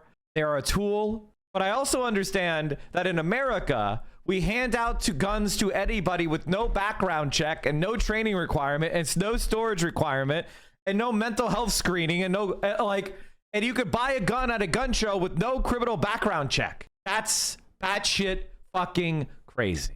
Guns should be something that you have a right to use if you could demonstrate a few common sense procedures to filter out violent people, to filter out mentally unstable people, to filter out people that are suicidal. It wouldn't be that much of a restriction on anybody's freedom. Maybe it would add a week or two of inconvenience to a gun purchaser, but it would screen out most of the highest risk purchasers of guns. And Charlie Kirk said, nah, it's worth it. Obviously, I don't have an issue with that. I have an issue with people who own weapons because they truly believe there will come a time when they need to use it on a human. It's fear-mongering insanity. You will go to prison unless you're doing it to a marginalized person, someone more marginalized than however bad you think you have it. I mean, I get it. I think in most circumstances, having a gun for protection is bullshit, but not always. Like, if you have a obsessed stalker who is mentally deranged, and you could, you know, I don't think it's unreasonable to have a gun for personal protection. Okay, you know, I think in some circumstances it can really be articulated. Hey, I've got somebody who's fucking batshit insane. That's fine. Y'all have not lived in the hood. Yes, I have. Yes, I fucking have. I've been out on my own since I was 18, motherfucker. Like, yes, I have. I live in the city. I live in the city right now. Publicly identified 2 people were taken into custody but then released yesterday. Kirk was just 31 years old, a father of 2 children, and he was a leading figure among young conservatives and also in the broader conservative movement. Yeah, Republicans voted to table the Epstein files. Vote took place an hour and a half after Trump came out about Charlie's death. Can we watch before we watch more of the manhunt, can we watch the Donald Trump video? Because it is AI. Am I crazy or is this shit fucking AI? Fuck, I thought I had this video. Shit, I don't have it. Shit. I swear to God, it looks like AI to me. Maybe it's not. Maybe this is part of like the psychosis of now we live in an AI universe. So now everything looks like, okay, here it is. Maybe it was just the way the camera is focused. I don't know. And the way his hands looked weird. To my great fellow Americans, I am filled with grief and anger at the heinous assassination of Charlie Kirk on a college campus in Utah. Charlie inspired millions, and tonight, all who knew him and loved him are united. Oh, by the way, chat, we have now passed 95,000 followers. Thank you, everybody, for following. I appreciate you. I'm sorry you're here under such extreme circumstances, but we're now at 95,107 followers. Thank you, guys. We busted through 95,000. Okay, the 19-second mark. I paused it here intentionally. Look at his hands, and this is why I was like, is this AI? In shock and horror. Charlie was a patriot. Like, what the fuck? Like, his hands move in such a weird way. I mean, I guess it could maybe not be AI, but like... In shock and horror. Charlie was a patriot who devoted his life to the cause of open debate and the country that he loved so much, the United States of America. He fought for liberty, democracy, justice, and the American people.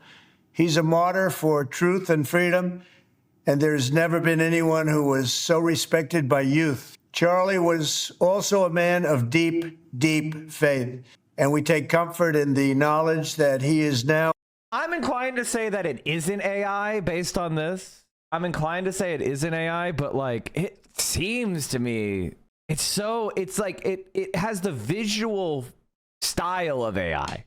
And if it turned out to be AI, I wouldn't be surprised, but I don't know if I think it would be insane for the president to post an AI video of himself. That seems batshit. That seems like something you can't do, right? Like, you don't want to open up the fucking can of worms. Look at pictures of his face at the 9/11 commemoration this morning. His face looks completely different, like he had a stroke. Oh, I'll take a look at that.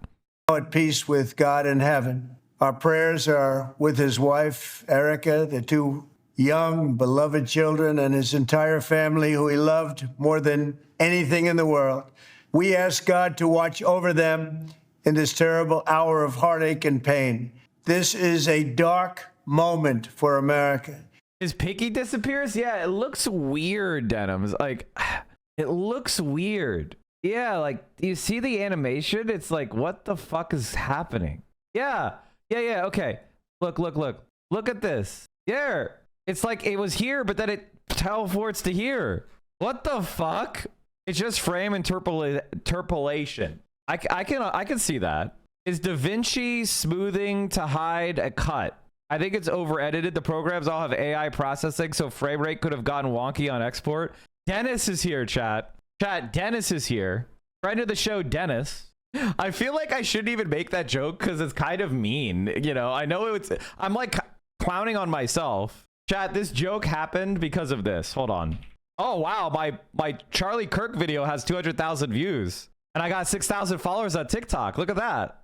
I started posting a couple months ago, chat. So I've made like a few posts. Okay, here it is. Ethan Klein is suing Denim's Fro. Oh, no. Hogan and Casey Tron. Whoa, drum. Okay, sorry, chat. I like, honest to God, Ethan Klein is one of the most embarrassing people I've ever seen in my life. Like, I have seen many times. Oh, the Flesh Simulator guy. I've seen many times content creators that you would probably call a lolcow, right? I've seen a lot of creators who are people that are like autistic, vulnerable. You know, maybe they're disabled, maybe they have some personality disorder, and they get exploited by the internet, and it's really sad and gross. Like, I don't like that kind of content. I guess I'm too empathetic for that. I don't like when people are abused by the internet or bullied by the internet. It's fucking weird to me. It's not enjoyable content. But then there's Ethan Klein. And Ethan Klein has opened my eyes and maybe understand lolcow content a little bit more. Like, Ethan Klein legitimately is a piece of shit. And he has zero, and I mean zero, self-awareness. Like, I occasionally cringe, you know? I occasionally act in an awkward way, and I'm like self-aware enough to know that and like kind of cringe at myself, right? You know, I kind of laugh at myself and make self-deprecating jokes. I've never seen Ethan Klein. Maybe he used to do it when he was fat, but I didn't watch him then, because why would you? He was never funny. But this guy doesn't make a self-deprecating joke as far as I could tell, unless he's talking about shitting on Gila's chest or something. But is that self-deprecating? More like he's just degrading her. It's weird, man. It's fucking weird. Okay, where were we? Okay. The Donald Trump statement. Trump addresses the nation? What the f? Wouldn't that describe you as well? No, I just said that I occasionally get flashes of self-awareness, right? Like, I look at Asmongold and Ethan Klein and I say, okay, don't be like those guys. Like, don't be like those guys, all right? Have a little bit of self-deprecation. Have a little bit of times where you take the wind out of your own sails. Have some time where, you know, you take a shower. Those guys, they don't say, oh my God, oh, by the way, I'm glowing. What the fuck? What happened to the lighting, chat? Jesus Christ. Why did no one tell me I'm glowing like a fucking ghoul, a Fallout 3 ghoul? I was flashbanging. To my great fellow Americans, I am filled with grief and anger at the heinous assassination. He should have stayed at a nation for this. I don't look like Jesus. I look like Jesus at home. I look like a Spanish retiree trying to, you know, touch up a painting of Jesus. All right, let's keep going. Crazy. Of Charlie Kirk on a college campus in Utah. I look like if Weird Al and a gas station Jesus candle had a baby. All right, let's keep going. Charlie See, chat, that's called self-awareness. That's called having fun at yourself. I could do that. Asmongold can't. All Asmongold could do is like repeat facts about himself, that he smells like shit. He rubs blood from his bleeding gums on the wall. He's surrounded by filth. And he's got a rat alarm clock. That's not self-deprecation. That's describing the room. You know what I mean? Like, just describing your room. That's not self-deprecation. That's the way you live, bitch. Millions, and tonight, all who knew him and loved him are united in shock and horror. Charlie was a patriot who devoted his life to the cause of open debate and the country that he loved so much, the United States of America. He fought for liberty, democracy. Your locks slave who use conditioner? They do. The problem is I just discovered hair oils because I have dry hair.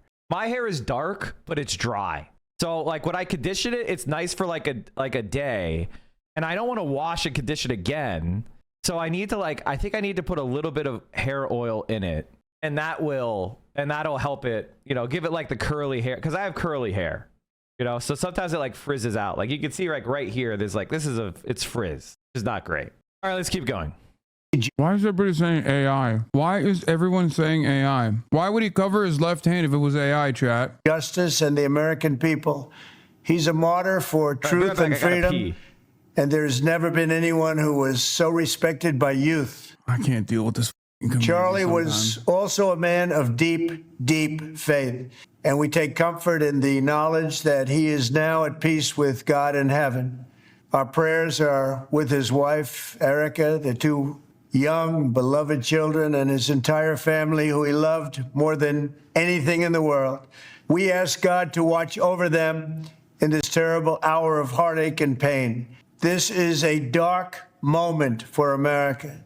Charlie Kirk traveled the nation, joyfully engaging with everyone interested in good faith debate. His mission was to bring young people into the political process, which he did better than anybody ever, to share his love of country and to spread the simple words of common sense. On campuses nationwide, he championed his ideas with courage, logic, humor, and grace.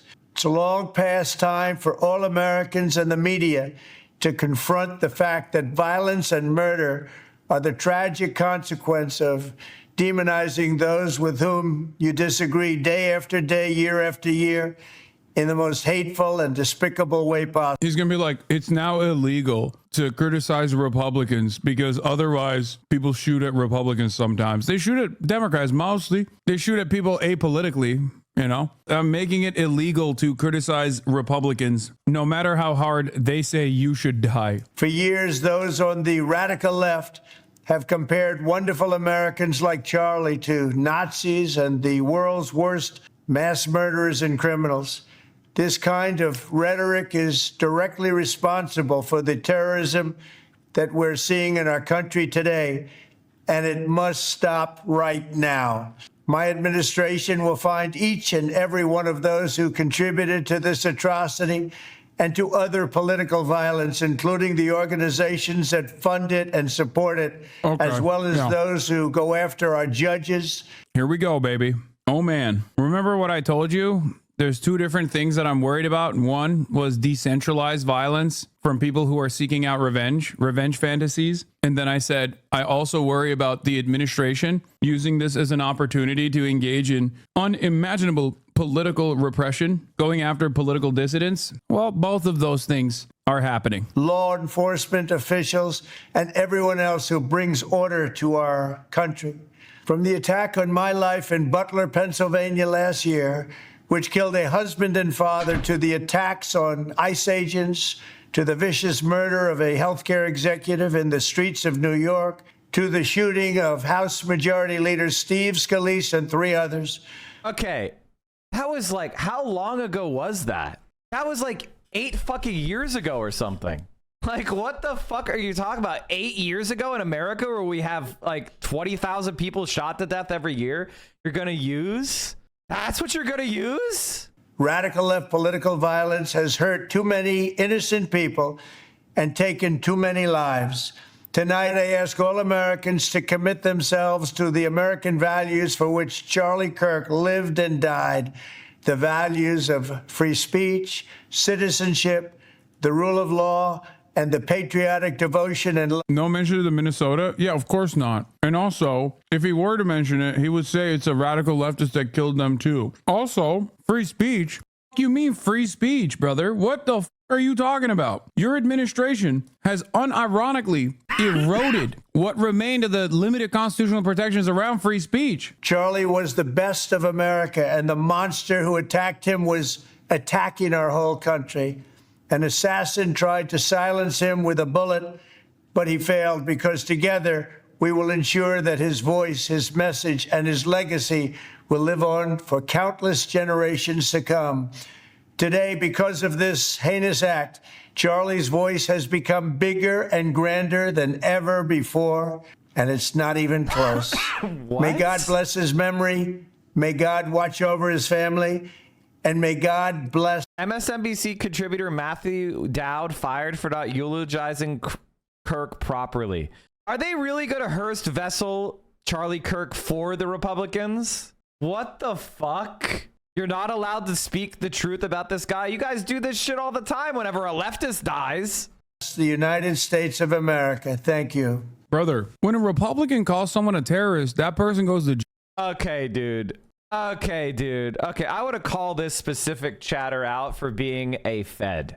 This is a federal agent that has absolutely nothing to do with my community. He's probably an Asmongold viewer or a Destiny viewer. You create a new account called Charlie Kirk's Jugular just so you can say some federal, like the only person who would do this is a federal agent, because everyone else would understand that you would immediately get site-wide permabanned unless you have a fucking protection. Like everybody understands that you will 100% get a Secret Service visit for this shit. Like, come on. That's why this person is banned, and I'm reporting them. And you're going to get fucking site-wide banned, dumbass. It's not even funny. Jail. When a liberal calls someone a Nazi, that person feels bad for a brief moment until they realize, no, actually they are a Nazi, and that's good. Okay, I'm going to go back to 0.18 because there's a cut there, and that's the reason why it's AI. All who knew him. Oh, by the way, the trans messages bullet thing was a lie. That was a fucking lie. According to a preliminary internal report circulated inside the the Bureau of Alcohol, Tobacco, and Firearms, federal and local officials recovered ammunition with a shooter's rifle that appeared to be engraved with statements expressing transgender and anti-fascist ideology. But a senior law enforcement official with direct knowledge of the investigation cautioned that the report had not been verified by ADF analysts, did not match other summaries of the evidence, and might turn out to have been misread or misinterpreted. In fast-moving investigations, such status reports are not made public because they often contain a mixture of accurate and inaccurate information. In other words, bullshit, unverified. And loved him are united in shock and horror. Charlie was a patriot. I cannot begin to explain how stupid you guys are. Stop, dude. It's just a different frame rate. It's a little sus, I'm not going to lie. Dude. I think Hassan is right. I think the people that talked about frames interpretation, they were right. Dude, it most likely artificially. I think there's an AI frame generation, but I don't think the video itself is AI. I think it's very. But by the way, welcome to 2025, where every time there's a video, we have to doubt if it's real or not. Isn't this fucking awesome? We all get AI psychosis, whether we like it or not. Like, I had AI psychosis on that Gaza Humanitarian Foundation video. I thought it was AI. I was really sure it was AI. It was probably the biggest error I've made in a long time. And people were like, no, it's not AI. Oh, fuck. I was wrong. I had to, like, correct myself. I think that one thing I've definitely learned is I'm not very good at spotting. Like, there is ways of making videos that look like AI that aren't AI. There's, like, an AI style, but it doesn't necessarily mean the video is AI. It's hard to explain. Oh my God. Speech, but here's why so many of you thought he did. First, there are subtle movements in the trees which AI does not do, but the most compelling and clear real-life proof are the very specific, subtle window reflections. In addition to the visible movements of the camera operator in the glass, is a distinct, subtle reflection of white text scrolling over a blue background on a teleprompter. This is hidden by the TikTok and Instagram UI, but visible in the tweets. It has a realistic teleprompter scrolling cadence, and any seasoned camera operator would identify that. There is also a subtle blue glare shining across the camera lens to match that background. That's why it has a blue tint. He dutifully follows the teleprompter, as I am now, while he is sad. As I am now, as I defend a man who likes to call real things AI whenever he wants, but here I am anyway. But seriously, AI would not mimic those very specific mistakes. The video is shot in 16:9, as seen on the White House tweet, so cropping in on TikTok or Instagram makes it look fuzzy, like an AI video. There's a very specific problem with the video I need to highlight, and apologies, it is quite technical.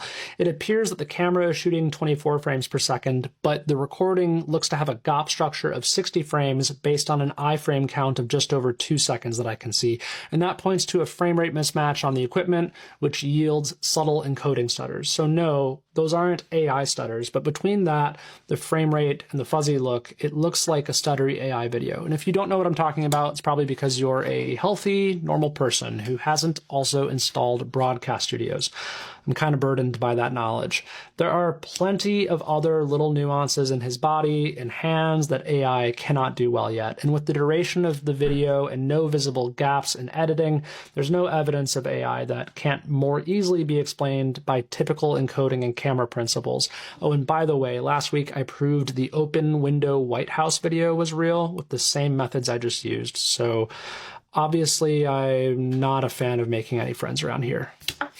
I mean, I think this analysis makes sense to me. That being said, I don't have good expertise on this area other than makes sense. Doesn't look like AI to me. Also, I think the reason why a lot of people want it to be AI is because they think Trump like almost died or something, which is just something that was made up by the internet and we have no evidence of. This is kind of one of the things I want to teach you guys as my audience is that you become a little bit more discerning in your information, that you learn how to evaluate sources. Now, I went to a well-funded public schools growing up with strong teachers unions. And so when I took 6th grade social studies, they taught us about evaluating sources and critical thinking. So for me, this is shit I've been doing since I was 12, all right? Critical thinking and evaluating sources and analyzing bias. And I continued to do that throughout my education all the way through law school. So for me, it's almost intuitive. And I sometimes forget that other people don't know how to evaluate sources. This is not just a mindless questioning and aimless skepticism of everything, or it is a specific procedure of evaluating things and trying to make reasonable judgments as to their veracity. We need to learn these skills a little bit better. Maybe we need to do a remedial lesson. Boosted like a filter. Are united in shock and horror. Charlie was a patriot. Yeah, the tree moved when he moved his hands. I see it. The tree in the background moved when he moved his hands. One must ask the question, is this worthwhile to pursue? Is this AI? What if it is AI? What changes about the dynamic? Because some of you guys fail to comprehend that Donald Trump just used the Charlie Kirk assassination to say he is going to go after political dissidents. And some of you morons in the chat are like, it's AI! What? Who cares? The president just officially declared war on political dissidents, and you're looking at some Adobe Premiere artificially boosted artifacting that took place in the background of the video. Wake up! Donald Trump just addressed the nation in honor of Charlie Kirk and said, I love how Kaya doesn't even notice anymore when he pops off. Kaya's like, Dad's yelling again? My paw is kind of stinky. Let me sniff that. She doesn't even care. I'm going after every political dissident that criticizes the Republicans. And your asses are focusing on AI. Obviously, Donald Trump is not a protector of free speech She's so at bored. all. And like, I think the Dad, reason why boring. he mentioned this is because he's not a protector of free speech at all. And he mentioned this because he wants to go after any sort of free expression of political dissidents. They are at war with us. Amazing. All right, chat. Let's see if there's any updated news reports on the killer. This is the story of the day, chat. Oh my God, the I've Had It women posted. I also should show you my TikTok that I posted. That apparently 200,000 views. That's pretty good for me. That's pretty good for me. What I found with TikTok is when I just record something once with no edits and then post it, it does well, which is this. So Charlie Kirk is dead. He was assassinated while giving a speech at the University of Utah. By the way, it was the, I'm sorry, I was wrong. I think this is part of why this video went more viral is because it's the university. It's like Utah Valley University, not the University of Utah. So I misspoke, chat. I misspoke. It's Utah Valley University, not the University of Utah. Very different. Very different. And pretty much everybody in this country is united in condemning the crime and the murder and the death of Charlie Kirk to violence. Now, he was famous for saying that deaths due to gun violence are worth the rights granted in the Second Amendment. But I couldn't help but notice that there was another story that was posted today about an Israeli-American sniper who served in the IOF, and he admitted to shooting civilians in cold blood, unarmed, in Gaza. And there was basically not even a blip. So when a white American Republican man who argued in favor of wanton guns in this country is killed, everybody unites in horror, and it's a major news story. But when literal children are gunned down in cold blood trying to retrieve the remains of their loved ones, nobody cares. That is why our society is broken. So Charlie Kirk is dead. He was assassinated. I mean, I honest to God care more about the children and the innocent civilians killed in Gaza than I do Charlie Kirk's death. If I'm being completely brutally honest, the fact that tens of thousands of civilians who just are trying to live their lives are being killed because of my government and the funding of my government. This random act of violence is terrible and I condemn it.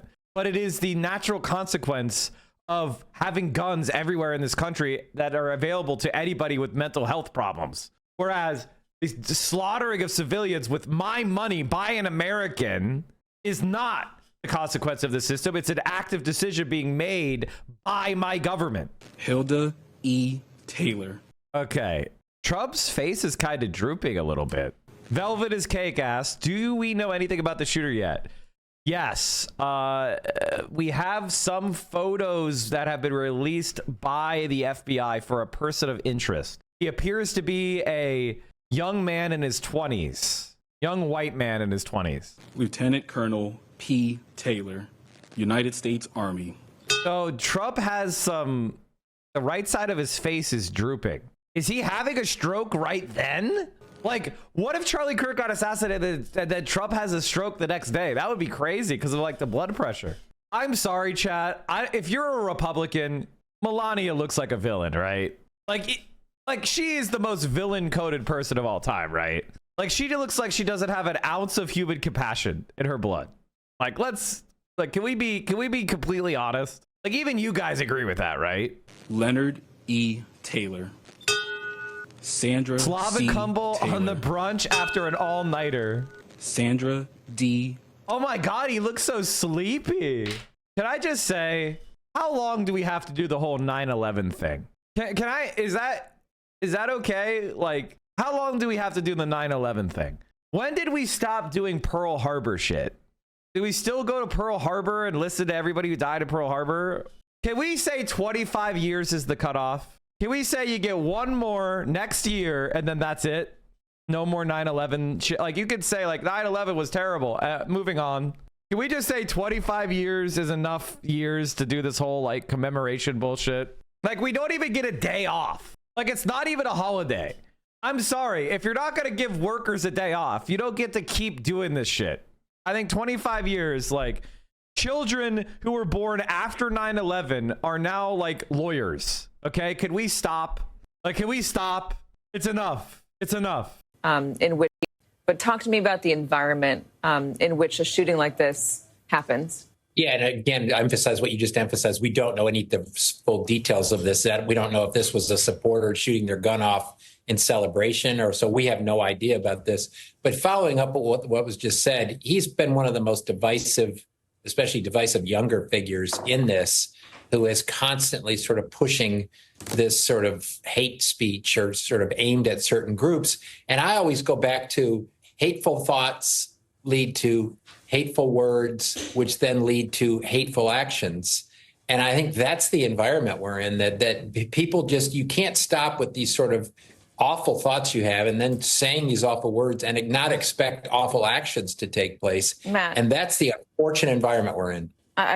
Turning Point USA has confirmed that he was shot.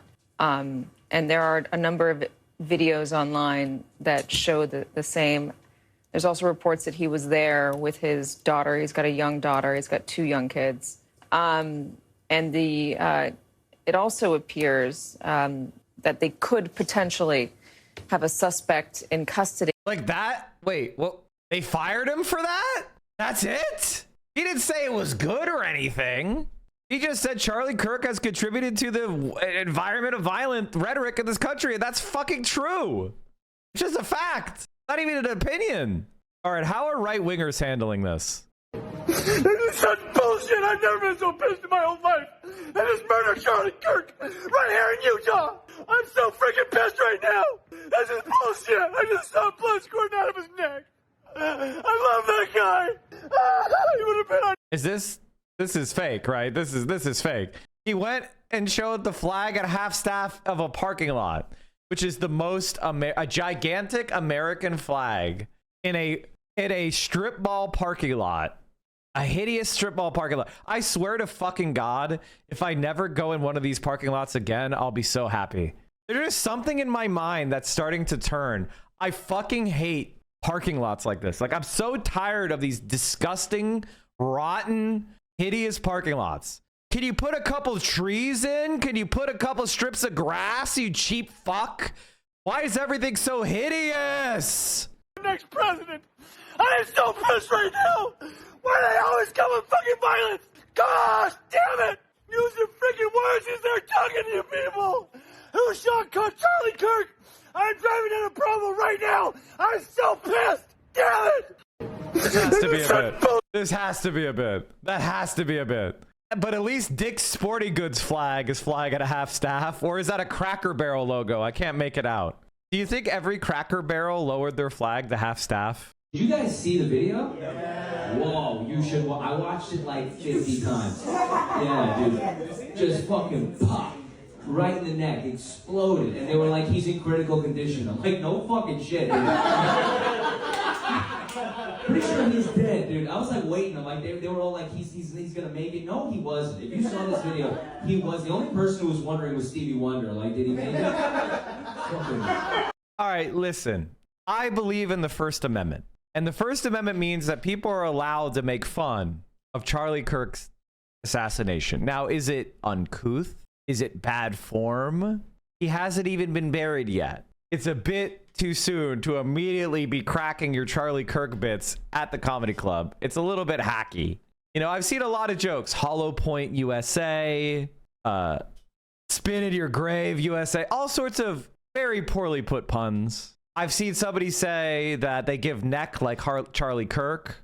I saw another person say that it is it looks like their pussy when they use the rose on it is neck did. All of this stuff is inappropriate. These jokes, it's not okay to make fun of Charlie Kirk. It's too soon for comedy. Okay, it's too soon. Personally, I feel like you should give the family the time to grieve. He was a father, for God's sake. Okay, you really want me to watch this video? Chat, I need a chat evaluation of this video. The chatter really was confident that I was going to like this video, so I want you guys to evaluate it. Let's talk about Charlie Kirk. I want to highlight now for you what is going to be word gymnastics in the immediate future. What I mean by that is we are just going to look at the nouns some news outlets are using to explain who Kirk was. Because my prediction is, and the pattern... I already love the video. Chatter, thank you for linking it 10 times. You were right. This video is already is great. Thank you for locking in, chat. Thumbs up to the chatter. That we see is for those who they want to humanize, we start off with kind of nouns that we have a high tolerance for, ones that we're okay with. And then they tend to go to very humanizing nouns. This isn't specific to Charlie. I don't know him. Quick question before we continue the TikTok. Has anybody seen Nick Fuentes' reaction? Because I know Nick Fuentes was having Groypers stalking Charlie Kirk. Does anybody have any videos of Groypers stalking Charlie Kirk? Because I think there's an excessive amount of speculation that the shooter was a leftist. But I think there is a strong reason to suspect that the shooter was a Groyper. Hammond Fist, thank you for the 20 tier 1s. I appreciate the support. I'm just telling you, the way that news is often reported... Here, Mike? Okay, hold on. All right, let's keep going. ...is to take us along to a version of reality that we didn't experience, but they've got it down on paper. What do we mean by that? We're just going to look at something that the BBC said. They've called him here a Trump ally. That's what we're going to remember is the fact that he's an ally there. Someone else has called him a conservative influencer who rallied a youth movement. How do you feel about that, gentlemen? Just keep that in your mind. What kind of feelings do you think they want you to feel? The program subreddit got banned? Oh, bro, see? This is why we moderate. I don't want anybody celebrating the death. Okay? I don't want anybody encouraging violence because it could be a risk to the platform. Okay? I don't like Charlie Kirk. And his death hasn't changed my mind. Right? But I also don't want to live in a society where political commentators are targeted, because I am one. It's just basic self-preservation. I obviously don't want to live in a society where disgruntled idiots grab a gun from the gun show and take shots at me because I'm debating someone. Like, you know, I mean, nobody wants to live like that. I don't want to live in that society, okay? That's not a revolution. That's not praxis. It's just random people making decisions based on their own conscience and reaching out and ending somebody else's life. Like, that's not the world I want to live in.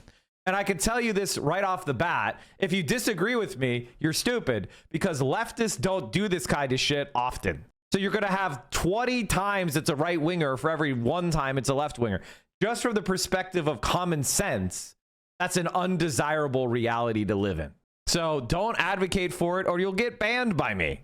He was wearing this shit. Yeah, it appears that the person of interest was wearing this shirt. I had the photos of the person of interest. Hold on, let me find that. Oh, we didn't finish the Trump. Well, we did watch the Trump video from. Oh, there it is.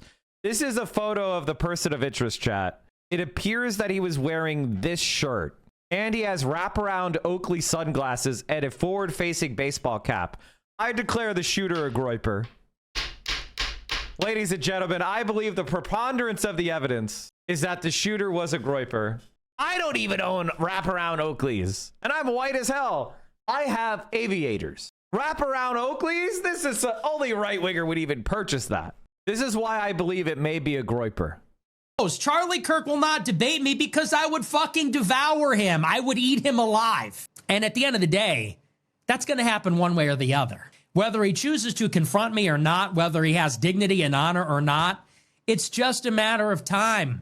My ideas are already there. I've already impregnated your organization. I took Turning Point USA and I fucked it. I took your organization, I took your baby, Turning Point USA, and I fucked it. You fucked a baby? Why does every conservative and every right winger use pedophilia? Pedocon theory, man. Why don't you just say the love of your life and I fucked her instead of making it a baby that you fucked? Like, what the fuck? Next, he's gonna tell you that he eats pieces of shit for breakfast. And I've been fucking it. And that's why it's filled with groypers. That's why your whole crew, that's why the people around you, that's why your chapter presidents, that's why your attendees, they're all groypers. So whether you choose to confront me or not over the honor of your Turning Point USA, it's immaterial to me. I'd like it. I just get a sick satisfaction out of it because I like to win. But we're already there. And this whole ideology, Zionism plus free market, it's dead either way. You know it. I know it. Pretty much the whole world knows it's over.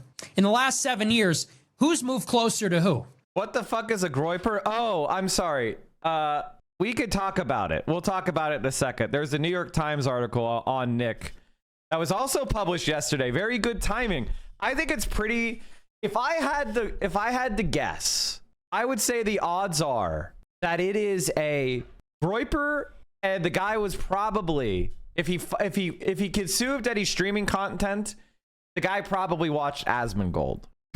Sorry, Chad, I got a really annoying message. It seems Wall Street Journal has put out an article talking about how they found the rifle in the woods. Yes, I saw that. Yeah, we saw. Could the anybody shirt. accuse me of stealing Charlie Kirk's ideas? No. Has Charlie Kirk every step of the way moved in degree closer to me? Tried to ape my bit, my ideas, my style? Oh, no question. No question. We already own you. We own you. We own Turning Point USA. We own this movement. Whether you decide to have dignity about it and face me or not, that's up to you. That's something you'll have to tell your children. When Nick Fuentes became the future, when the groypers took over the movement, did you take a valorant last stand? Were you courageous? Were you bold? Did you go down swinging, or did you go down like a bitch? Did you run and hide? That's the only thing when you're explaining that to your family, Mr. Family Man. When you're explaining to your wife, when she's saying, why won't you just debate Nick Fuentes? And you got to explain to her. When your kids grow up, why didn't you just confront Nick Fuentes? You got to explain to them why you were afraid, why you were a coward. That's the only difference. Immaterial to me. We already won. But anyway, we're going to move. So Charlie, the white nationalist Nick Fuentes, recently promoted by Asmongold, has been, and this is an old article. This is not something that was published after the assassination. This was published well before. White supremacist Nick Fuentes boasts that Groypers have won after MAGA influencers called to ban third world immigration. I've never seen the right wing so angry and so explicitly against massive migration, so close to expressing their disdain in racial terms, Nick said this week. Ban all third world immigration, legal or illegal, Daily Wire podcaster Matt Walsh tweeted on Monday. There should be a moratorium on all immigration from the third world. We've reached our capacity. We cannot be the world's soup kitchen anymore. Walsh's screed was soon appropriated by Turning Point USA founder Charlie Kirk, who has seemed to grow increasingly comfortable with embracing racially extreme rhetoric over the past year. In fact, the Southern Poverty Law Center recently included TPUSA on its hate map, labeling it an anti-government extremist group. It's time to ban third world immigration, legal or illegal. We've reached our limit, and we have a huge cultural, educational, housing, financial, and essential services problem to fix because of it, Kirk said. We need net zero migration moratorium with a ban on all third worlders. Describing the falling white population of Los Angeles, he complained that this is the Great Replacement Theory, which is itself a white supremacist conspiracy theory, while showing a graph from American Renaissance. The Southern Poverty Law Center has designated American Renaissance as a hate group that promotes pseudoscientific studies and research that purport to show the inferiority of blacks to whites. Additionally, Kirk's tweet that was a day after he promoted Steve Saylor, a far-right writer who has been described as a white supremacist for pushing race realism and has been touted as one of the fathers of the alt-right. Okay, Charlie Kirk was a racist. What about it? Well, there was something called the Groyper War. While rabid anti-Semites and alt-right extremists reveled that the Jewish question crowd has finally wised up to the most insidious Jewish plot of them all, a complete ban on third world immigration. Referencing the anti-Semitic term Jewish question, one of the most famous white supremacists in America couldn't help but crow. Fuentes, whose followers describe themselves as Groypers, claimed that Kirk, Walsh, and Posobiec have been making common cause with him, showed that he had come out victorious in the Groyper War. Fuentes and his Groyper army have spent the past few years harassing Charlie Kirk at TPUSA events because they considered him insufficiently pro-white, noting that he has expressed support for Israel, invited gay and black conservatives to speak at TPUSA events, and fired Ashley Sinclair from TPUSA after she was photographed at a Fuentes event. Honestly, it's incredible how much the LA riots are radicalizing the right wing. I've never seen the right wing so angry and so explicitly against mass migration, so close to expressing their disdain in racial terms. It's still implicit, but it's on the edge. And I've noticed people like Charlie Kirk and Matt Walsh are now calling for an immigration moratorium. That means they want to shut down all immigration. And suffice to say, the Groypers have won. It's not even a question at this point.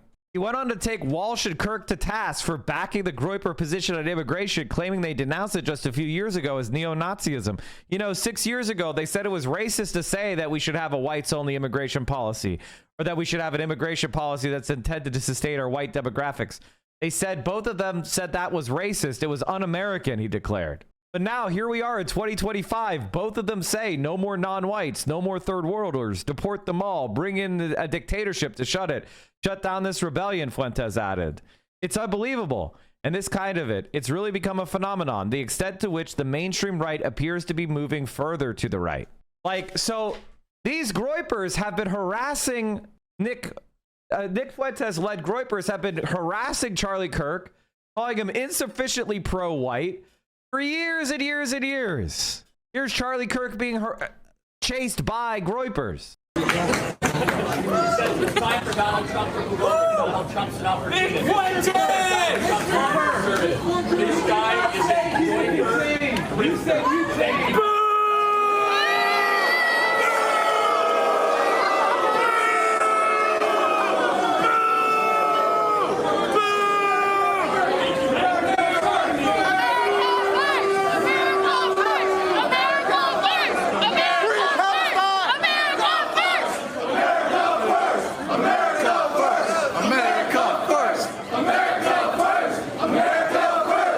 America first!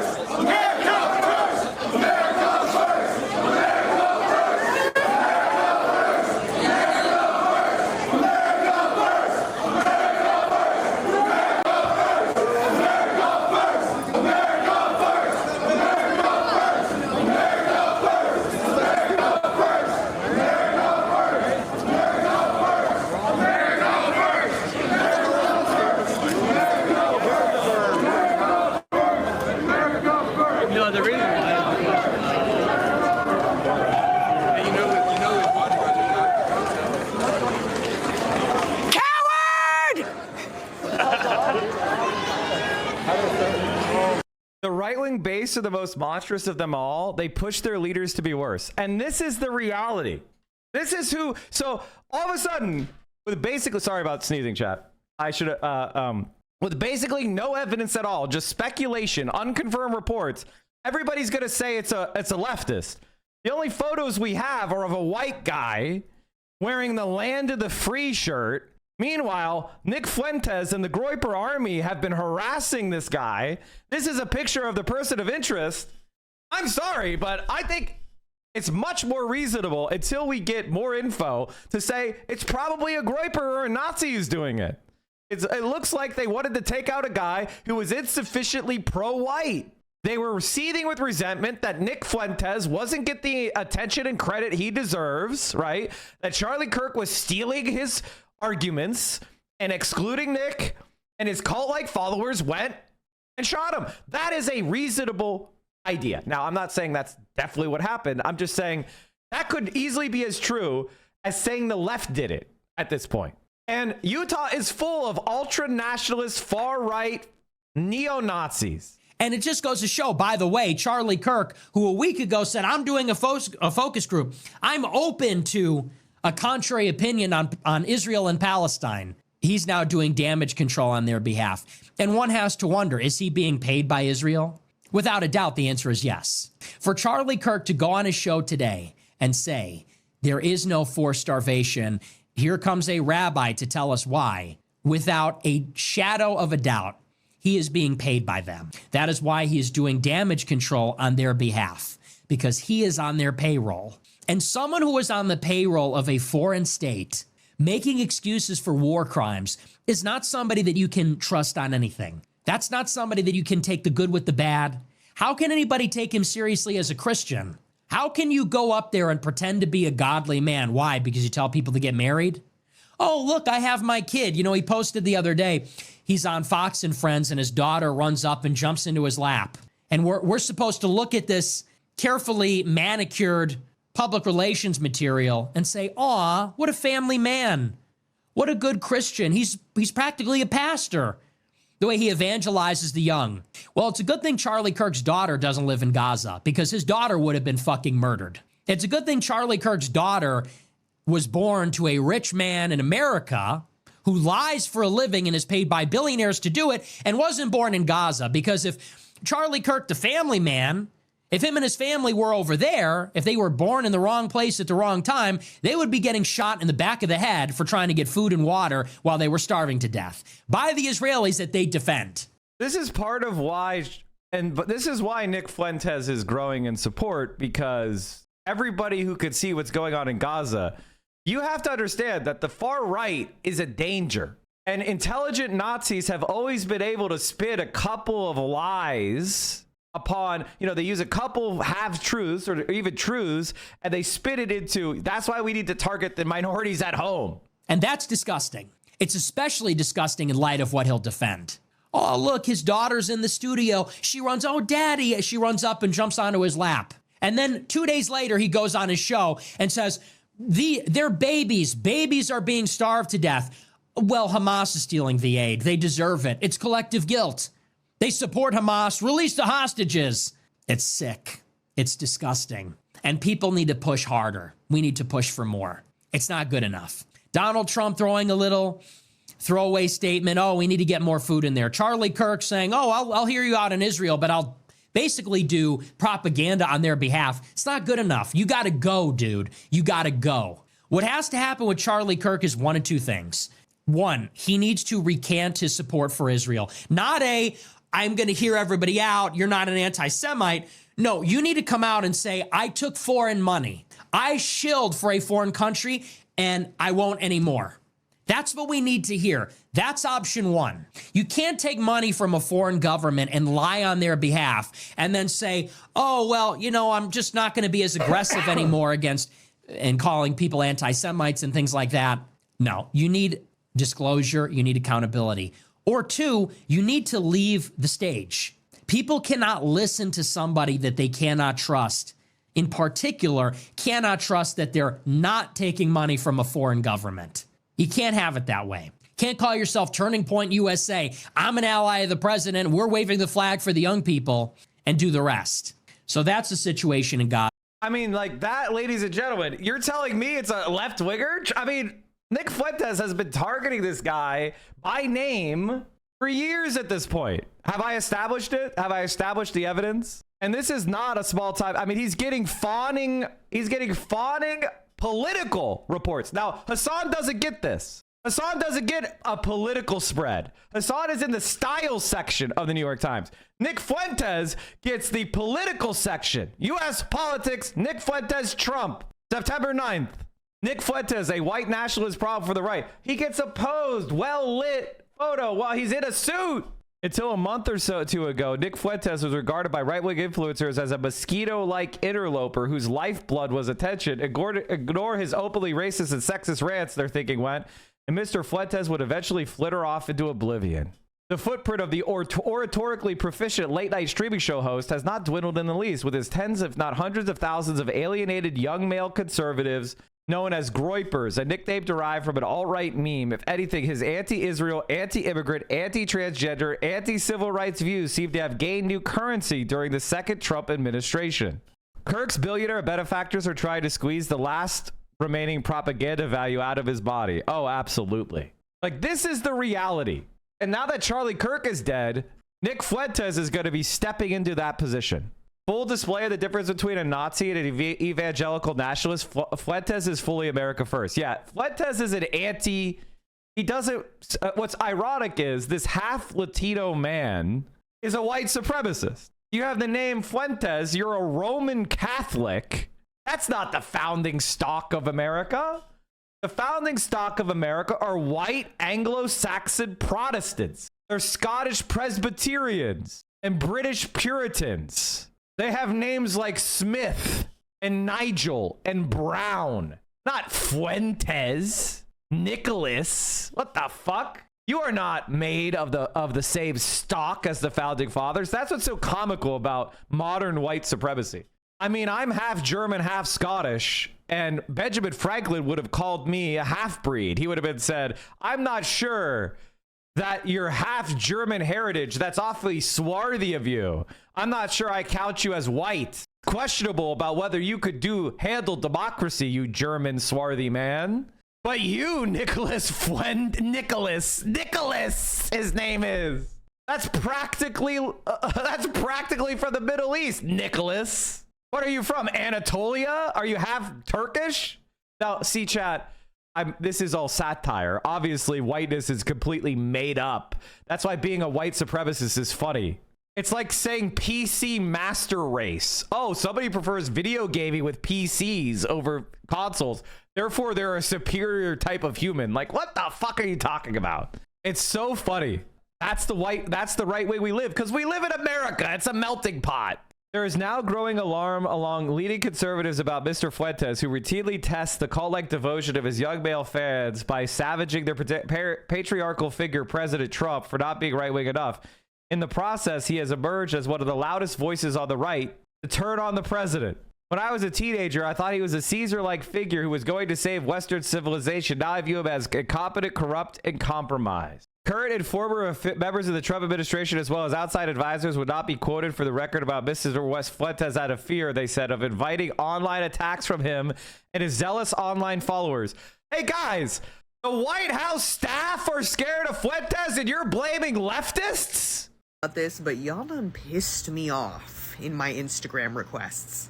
I basically reposted something on Instagram on my story saying that Charlie's death cannot be separated from the systems that he spent his entire career platforming and trying to, promote.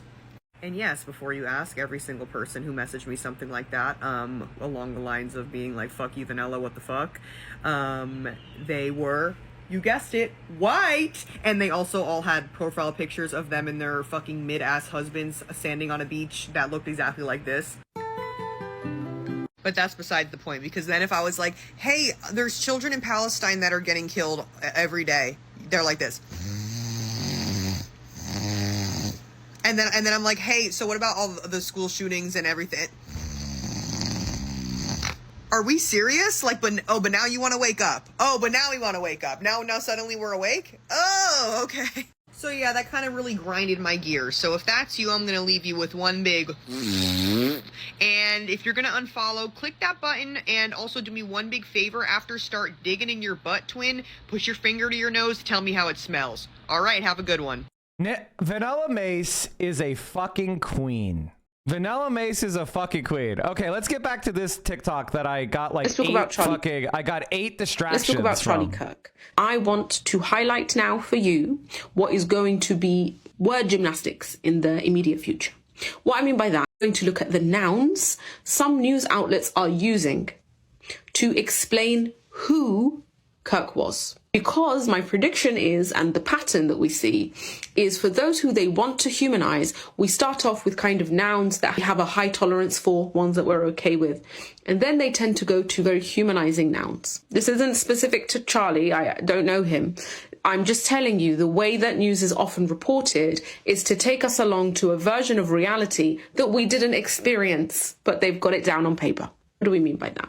We're just going to look at something that the BBC said. They've called him here a Trump ally. That's what we're going to remember is the fact that he's an ally there. Someone else has called him a conservative influencer who rallied a youth movement. How do you feel about that, gentlemen? Just keep that in your mind. What kind of feelings do you think they want you to feel? Another person has called him a MAGA icon. A MAGA icon. So they want you to believe that he was an icon. Okay, there again, we've got Trump ally. The BBC has called him a trusted ally of Trump. He was a right-wing activist. The reason I want you to pay attention to these nouns now, ally, icon, influencer, is because soon in the future, these are going to morph into loving father of 4, however many, a husband, colleague, boss.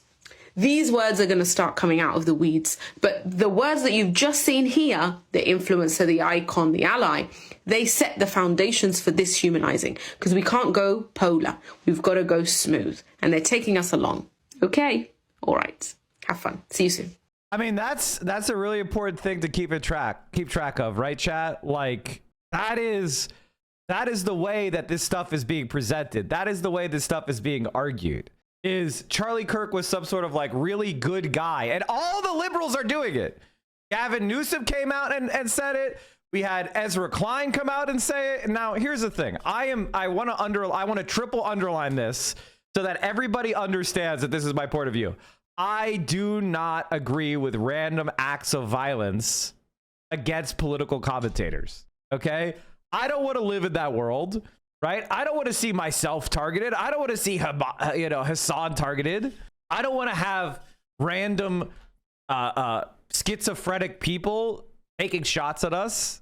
I don't want to live in that world. But it doesn't mean I have to lie about who Charlie Kirk was. Charlie Kirk was a malign influence on our society. And what I worry about, did I say Hamas? Sorry, I said Hassan. No, I almost did. Oh, okay. Sorry. It happens. I'm not going to lie about who Charlie Kirk was. I'm not going to spread propaganda. I'm not going to build up his martyr status. And neither should you. He was somebody who advocated for violence against the marginalized. He was somebody who promoted race realism. Yeah, Dr. Brew, that has been debunked. That's been debunked. The New York Times has said 5 minutes ago, or excuse me, a couple minutes ago. Oh no. Is deprogram banned? Okay, the TrueAnon's still around. According to but a senior law enforcement official with direct knowledge of the investigation cautioned that the report had not been verified by ADF and analysts, did not match other summaries of the evidence, and might turn out to have been misread or misinterpreted. They leave no discernible legacy behind that can be pointed to that improved anyone. When conservatives die, they leave no discernible legacy behind that can be pointed to that improved anyone's life at all. When's the last time you thought of Rush Limbaugh? When's the last time you thought of Jerry Falwell? These men were titans of their time. They spewed hate into the world relentlessly. The last thing Charlie Kirk said on Earth was gang violence. He was stoking racial hatred. If you look at what he tweeted in the last 24 hours, it's all about trying to get people to hate black people, right? This is what he spent his time on Earth doing. and he will be forgotten immediately, especially because he linked up with people on earth like Donald Trump, who use people, who don't think of people as anything but tools to advance his own agenda. He made a lot of money. He was a huge grifter, and his legacy will flow into the earth and be absorbed, and nothing will be left of him. That's what it means to be a conservative, what it means to be reactionary. You contribute nothing to the world. No one's going to read him. No one's going to quote him. He'll be gone. No, I mean, they will quote him as an example of the vile and reactionary and anti-human takes that were common in the early 21st century. He will be someone that people held in contempt. He'll be like fucking Calhoun. He'll be seen as somebody who represents the regressive and despicable sentiments that were held by conservatives. He'll be held up as an example of vileness. 5 years ago, if someone were to say, you know what? And again, I've been very clear before you came on the show, not condoning, not supporting violence of any, just going out. But 5 years ago, if someone said, man, it looks like it's blood in the streets time, and we really have to, I would have been, whoa, that's a little bit sharp. That's a little radical. In not supporting and not condoning it today, when someone says it seems like there's blood in the streets and it's inevitable, I go, you know what? There are other ways, but I get it. I get it. Yeah. Does that seem extreme to you? It doesn't seem irrational to me, because our blood has been all over the streets for a long time, and until someone dies, they don't give a shit. They excuse it. You know, I know you're not rooting for it, and I'm not rooting for it either. You're saying, as a practical matter, wouldn't that be the next logical thing to expect, given how angry the right is, how victimized the right has been? I mean, truly, the left loves to play the victim. They love it when they're not. They invent fake ailments, disorders, etc., and claim victimization of white privilege and white anti-black racism all the time when it doesn't exist. We actually are being victimized. There's no other word for what happened to Charlie Kirk yesterday. Hunted. He was hunted, and they victimized his beautiful wife and their beautiful children and all of us who loved him and his message. That's actual victimization, a word I hate, but it happens to apply here. But they don't see it. You know, they don't see it. Like, these guys, they see violence in the streets and they call for more. Senate staff just got an alert. Capitol Police are responding to an incident at the DNC headquarters. Staff are asked to remain clear of the police activity. Reporter from Semaphore. How do they deal with the rhetoric they're pushing if it turns out to be a Fuentes fan? They'll just do what they do all the time. They'll just lie and they won't acknowledge it. Like, that's the reality. I mean, it's like Destiny. Destiny's been calling for violence or calling for like an aggressive anti-Kirk campaign for years. And this was his reaction upon hearing it. Well, what's up? I'm streaming, by the way. Did you see what happened? Yeah, I think so. Yeah, like, dude, Charlie's gonna be fucking dead. Yeah, I'm pretty sure he's already dead. Yeah. Dude, we're fucked. We are so fucked. By we, you mean we as a country right now, the United States and the current. Like that, the party, but like mostly also, yes, wait. Probably I think that we're super fucked. I agree. Hold on, wait. I'll text you on Discord. I don't understand anything crazy that's gonna ruin our shit. On both Z's website and Reddit account, her organization's stated goals were taking the fight directly to Charlie Kirk by following him around on college campuses. Well, what's up? I'm streaming, by the way. So they're trying to deflect this onto Hassan and myself, but they had a fucking gang stopping program, and that's how they were going to make their money, the Unfuck America tour. And when everybody was like, hey, Z Sanchez Cohen, why are you platforming a accused CSAM possessor, a self-admitted revenge pornographer? Why are you pushing that to kids? She didn't have a problem with it. Here's Laura Loomer. I don't ever want to hear Charlie Kirk's claim he is pro-Trump ever again. After this weekend, I'd say he's revealed himself as a political opportunist. Charlie has decided to behave like a charlatan, claim to be pro-Trump one day while he stabs Trump in the back in the next. 3 weeks ago, David Smith called for President Trump to be impeached or removed from office over his decision to blow up Iran's nuclear facilities.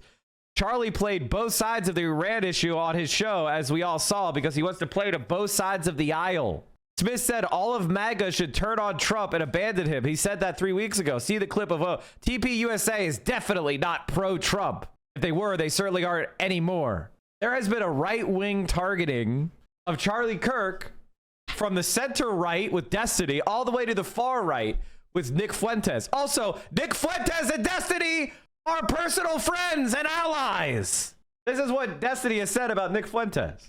He said that Nick Fuentes should be grateful to him, that he created his career. Did anyone find... Oh, fuck. I thought I had the clip. Didn't Destiny suck Nick Fuentes' dick? I don't know that we know whose penis. Like, that was part of some of the porn that the underage girl that Destiny was collecting porn of released. She released a video of Destiny sucking dick. I don't think anybody has definitively ID'd the dick.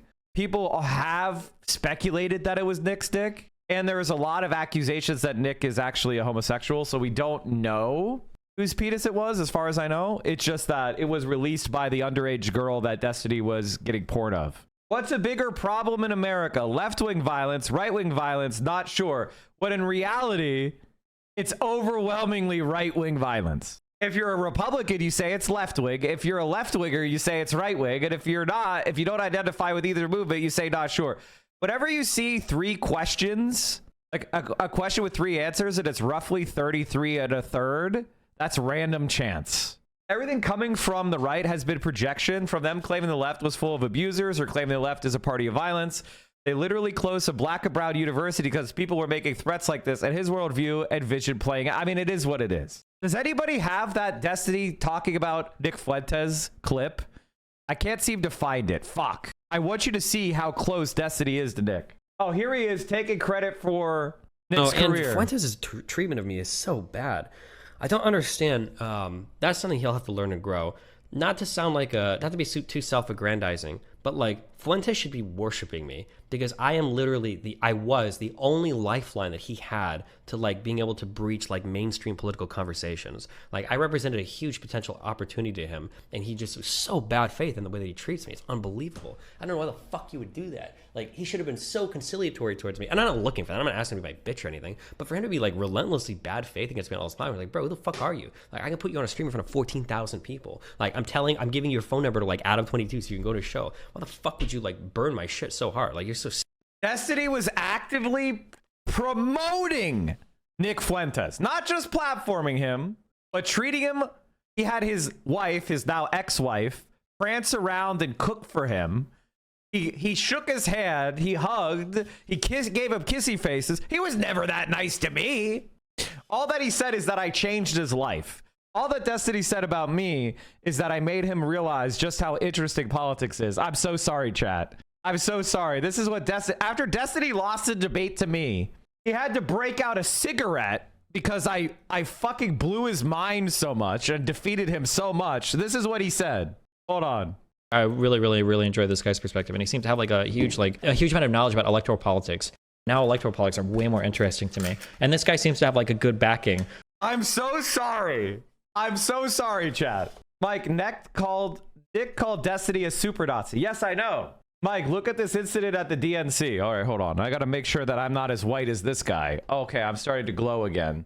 The sun is coming up. As the sun comes up, it gets brighter in here, and I glow like a fucking Fallout zombie. Or Fallout ghoul, excuse me. Flashbanging all of you. Okay, hold on. Shit. Yeah, we already saw that. Yeah, we saw that. T-Blazin'. Okay, I'm talking too much. Let's see what the newest news is. A critical development in the manhunt for the assassin who gunned down conservative activist Charlie Kirk. Officials just released this image. They are asking for the public's help in identifying the person of interest in connection with the fatal shooting. CNN's Nick Watt is following this breaking news. Nick, you are in Orem, Utah. This is a really significant moment that this is being put out to crowdsource. Absolutely. So, Dana, we were told that they made some key breakthroughs overnight. One of those breakthroughs was good, clean video images of this suspect. Now, we were told about 2.5 hours ago that investigators were using technology to try to find an identity from that video image. We were told they were pretty confident that they could do that, but if they couldn't, then they were going to release the images to the public to try and get the public's help. They have now released those images on X, on other platforms, and it shows, as we were told earlier, a college-aged male who, as investigators say, could very easily have blended in with the crowd here on campus. 3,000 people here to see Charlie Kirk yesterday. They described this young male suspect as college age, able to blend in. So the other key breakthroughs that they discussed, they have found the weapon, a high-powered bolt-action rifle with some writings. They are going through those writings. FBI analysts looking at the writings, also at the weapon, also trying to find an identity. It is now coming up on 22 hours since the shooting, and of course, with every hour, this task gets harder. They found the weapon in a wooded area. I'm sorry, chat, unless somebody fucking... I mean, this is the most nondescript man I've ever seen. This is the most nondescript man I've ever seen. I don't know how you look at this guy and say it's anybody, you know what I mean? It's like, this is like every other guy in Utah. I'm sorry, but what? Can't even see shit. It's like 5 pixels. Area behind the campus in the direction that they know the suspect fled, but the suspect himself was not found in that wooded area, and as an FBI special agent said this morning, they don't know how far he has gone. So they've been gathering video imaging from security cameras, from the many students who obviously had cell phones on them. We've seen the image of a person running across the roof just after the shots were fired. They now have all the doorbell camera video from the neighborhood through which the suspect fled, and of course, I mean, I guess the FBI could try to find every place this shirt was sold and run down every single name on the list. You know, I guess they have to try to figure out where that rifle was from. Personally, chat, I think that if you do, you know, just from a forensics point of view, like trying to prove somebody did something, I wouldn't wear anything that's identifiable. I would only buy stuff with cash from a thrift that was thrifted. I would, you know, I think that having a bare face at all was wild. I think you should have just been wearing a N95 mask plus the wraparound shades plus the hat. And if anybody says, "Hey, why are you wearing a mask?" Just be, "Oh, sorry, I have a really bad cold." No, take your mask off and cough on me. Nobody wants that. They'll all be like, "Oh, sorry, man, that makes sense." I think it's kind of surprising, and also like dumping the gun nearby seems like a bad decision on the part of the shooter, because if you have the weapon and then you destroy it, say for example you completely disassemble it, you take off the stock, you burn it, you use for example an angle grinder to destroy all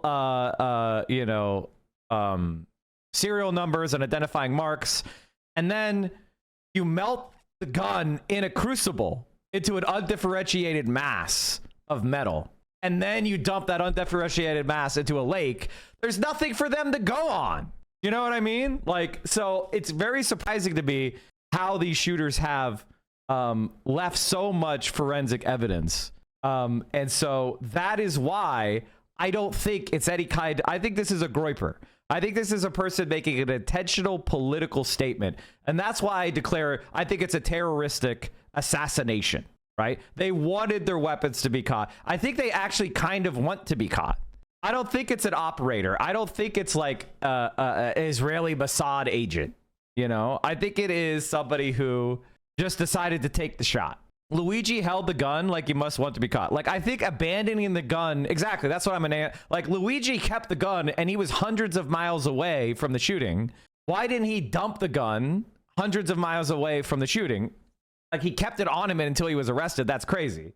Similarly, I think dumping the gun at the shooting, unless it's a completely unidentifiable gun, is also a dangerous decision. 3 media outlets are claiming that the casings had pro-trans, anti-fascist remarks. It's all leaks that has been directly refuted by the New York Times. Now, it doesn't mean it's not true. It just means that it's not confirmed. And it's low reliability. They will just be trying to piece this together to try and track this suspect as far as they possibly can. But this is a major, major breakthrough. This is also a major admission that they have not been able to, I would assume, use the technology they were using. The FBI has announced they're offering $100,000 for info. That's it? Charlie Kirk was a multimillionaire. 100? That's it? The rewards are fucking sad. This isn't 1980 anymore. Spending like $175 billion on ICE and you offer 100,000 for a murder? Get the fuck out of here. Like, what the hell? Hard to tell from the left, but it does look like he has an unusual shaped face. I don't know. I've seen this type of face a million times. If this guy walked by me, he is completely undistinctive. Like if I walk down the street, you know it's me. You know, I'm unfortunately very distinctive. Okay, no one's confused. Okay, this guy, he's like, I've seen a million of these guys, literally. On those images to try and draw an identity themselves. That is why they have now thrown this open to the public, asking for the public's help, as they have been from the moment the investigation started. The FBI says they've had over 130 tips. For me, I think this guy is more likely than not either a Destiny aligned or a Nick Fuentes aligned groyper. So either he was a follower of Destiny who is leading what's called the Unfuck America tour, which was basically a stalking organization of Charlie Kirk. They wanted to follow Charlie Kirk around everywhere he went so they could win, they could pwn him in debates, and that he was like the greatest evil in America. Or it's a groyper who similarly was stalking him a lot. I would find it very hard to believe that it's just like a random leftist. Like, because I don't think leftists really hyper-fixated on Charlie Kirk. You know what I mean? Like, I didn't. I made fun of him from time to time, but I wasn't hyper-fixated on him. Destiny's community and the, Nick Fuentes community were really, really focused on him. So I think it's either a like kind of center leftist Destiny adjacent guy, or it's a far right, or sorry, center left, center right Destiny adjacent guy, or it's a groyper. There's very little chance it's a leftist. Like, leftists are not stalking Charlie Kirk, right? We are doing other shit. Why did Nick Fuentes hate him? Because he considered him to be not sufficiently pro-white. We talked about it earlier. You did play the face. There was one thing that I would do for Charlie Kirk because I thought of him as a lolcow. It's called the Charlie Kirk slider. I wonder if it's still online. Yeah, see, this is something that we used to do.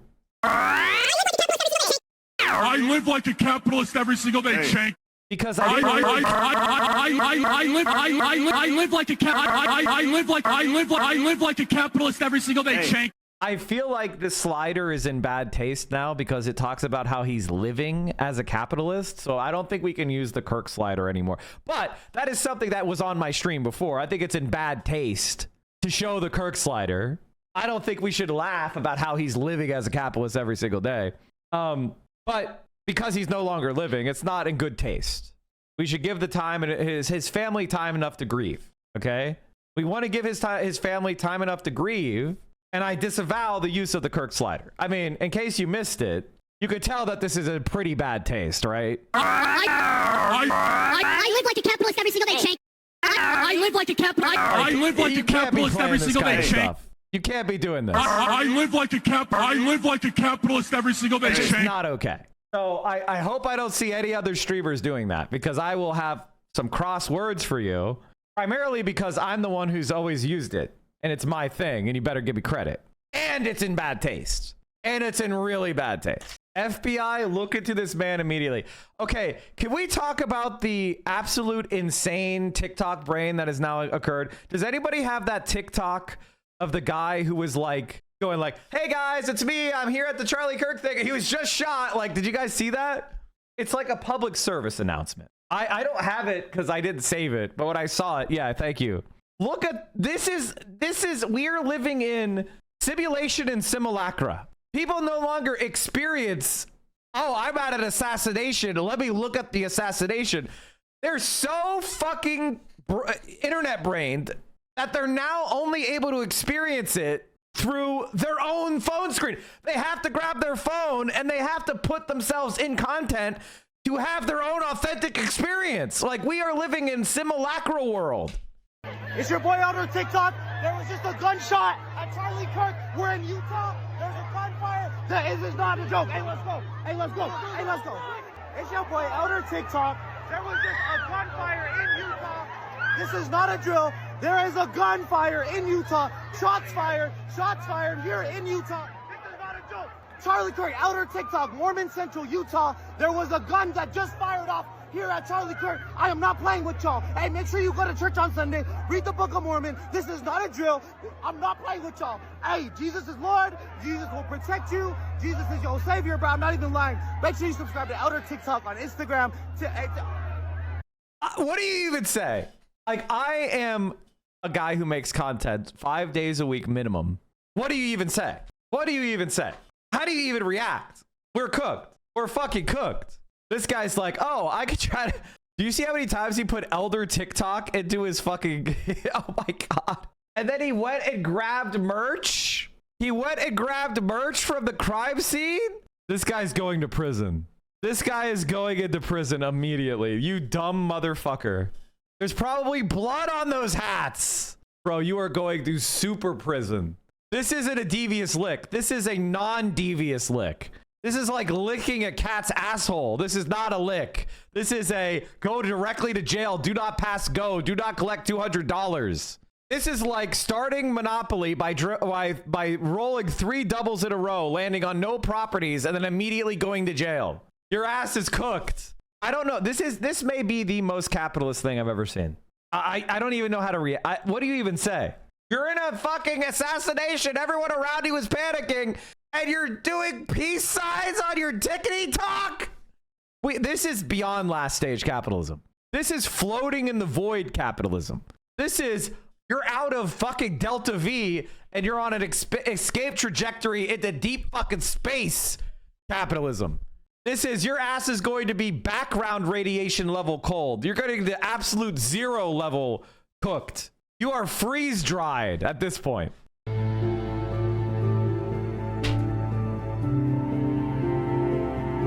Chat, I am not laughing. I'm shocked. Don't accuse me of laughing.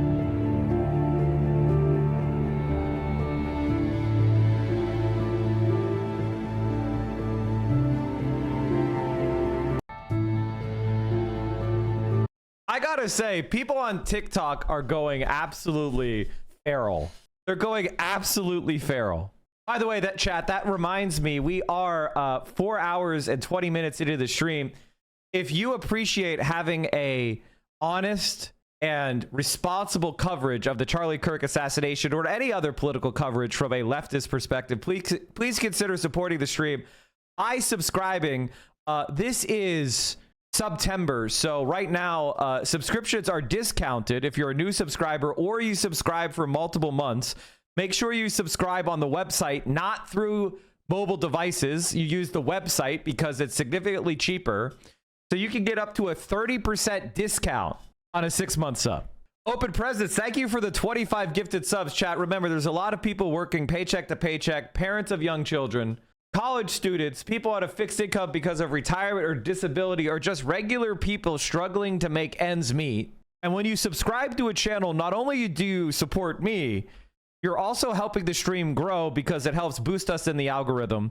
Right now, we're dangerously close to a hype trade, chat. One more person gifting bits or donating or subscribing or using your Prime will kick off the hype trade. Thank you so much. They got a picture of the shooter. Yeah, we were just watching that, chat. Let's get back to that. Did I watch the whole thing? Whatever, chat. Let's watch how Asmongold reacted.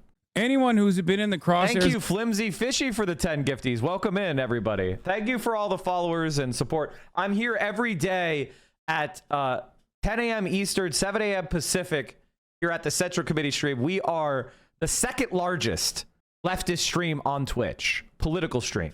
So if you need kind of content early in the morning, I like to do the morning shift. I'm the type of person as a streamer, the reason why I stream in the morning is because if I have to stream later in the day, I'm just sitting here, I'm unable to do anything. I'm like sitting here going like, oh, my stream's starting in 3 hours. I have to sit here, you know, and it just sucks. So I like to get up, you know, fresh it up, take a shit, grab a water, and start streaming. That for me, that gives me the most comfortable life. That's where I enjoy streaming the most. So I love streaming in the morning. And so if you need a morning coverage for politics, this is the place to be. Asmongold has been the recipient of unlimited amounts of death threats. Okay. I know this better than anybody else because I've been in his crosshairs quite a bit. Wait, they asked about Hassan again? Response to that? What we can see is Cuomo's camp. Any response to that? What we can see is a candidate that is desperate to understand why he is so far behind a politics of the future. Why do you hang out with guys like Hassan Piker? Said some nasty stuff, don't you think? I'm here to talk about the World Cup. Cuomo's camp. Honestly, if I were Zoran, here's what I would say. Hassan Piker is one of the most important political voices of the moment. I don't agree with him on everything. He's phrased things in ways that I don't support, but he has millions of young followers because he's speaking to an authentic truth about how we need a society that is built on trust and love and peace. Like, literally fucking take it and shove it down their throat. Anytime you act like you're caught, you get in trouble. Like, don't act like you're caught. Don't act like you regret anything. Always stuff it down the front of their shirt. Now, of course, I have a very sizable audience, so it doesn't really fucking matter. We just ban him and we fucking move on. Okay. Breaking 2, the biggest freaks online are teaming up again. Oh, here we fucking go. Anyone surprised that Charlie Kirk hasn't been paying attention? Go anywhere, Reddit, Twitter, etc. You'll find thousands of unhinged direct calls to violence over politics. I'm gonna get fucking killed, dude. I swear to God. Holy shit. To go beyond the political violence. Kirk didn't pioneer anything. He just professionalized and monetized it. Thank you guys for all the support and the gifts, by the way. Chubby Artie, everybody who's subscribing, thank you so much. I want to go and thank all of you individually, but I also want to keep the stream going. So I really do appreciate you all. Can we do a vote on whether you should hire security? Oh my fucking lord, dude. We have reached new levels of parasocialism. Can we run a vote in the chat? Wait, what is this? Is this Asmon? The thing about me is, listen, I get it. I think it's completely reasonable to ask content creators about the climate that we live in. It's why Charlie Kirk getting killed is terrible, because I don't want to live in a society where just talking about politics publicly means somebody's going to try to take a shot at you.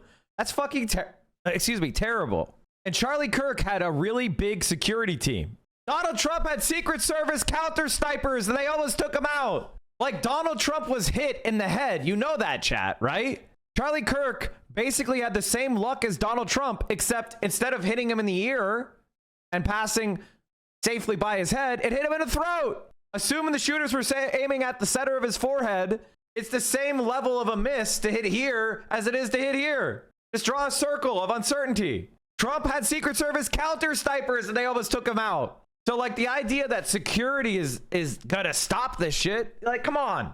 It's the guns. No, I'm not saying we shouldn't do any security, and I take precautions, and I'm never caught slipping, It is what it is. But there's no way to guarantee safety except making everybody safe as possible. Guns are a first strike weapon. They're not defensive. They're only defensive if the person who has the drop on you misses, or if you see the person coming. Somebody released a photo of the alleged shooter. Yeah, we've been looking at it. Gold's new take on political violence and giving this. Okay. This is the clearest photo yet. This appears to be the clearest photo yet. Are we sure it's the same guy?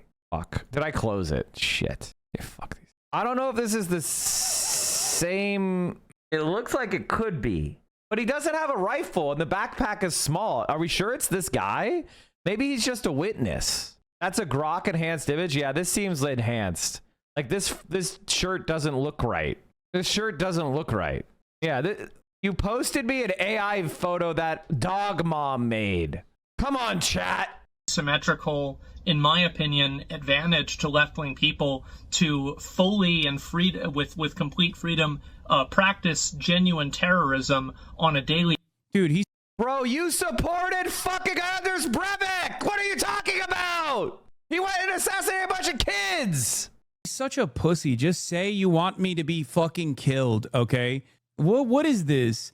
What is this wishy-washy, like, oh, the left gets to do terrorism, and the left is defended for doing terrorism, and they should actually experience the violence themselves. That's what he's trying to say. And then, you know, congratulate each other about how moral and how good they are for doing it because something bad that happened in Palestine or By the way, chat, look, he's got Crusader Knights right on his little his bedside table.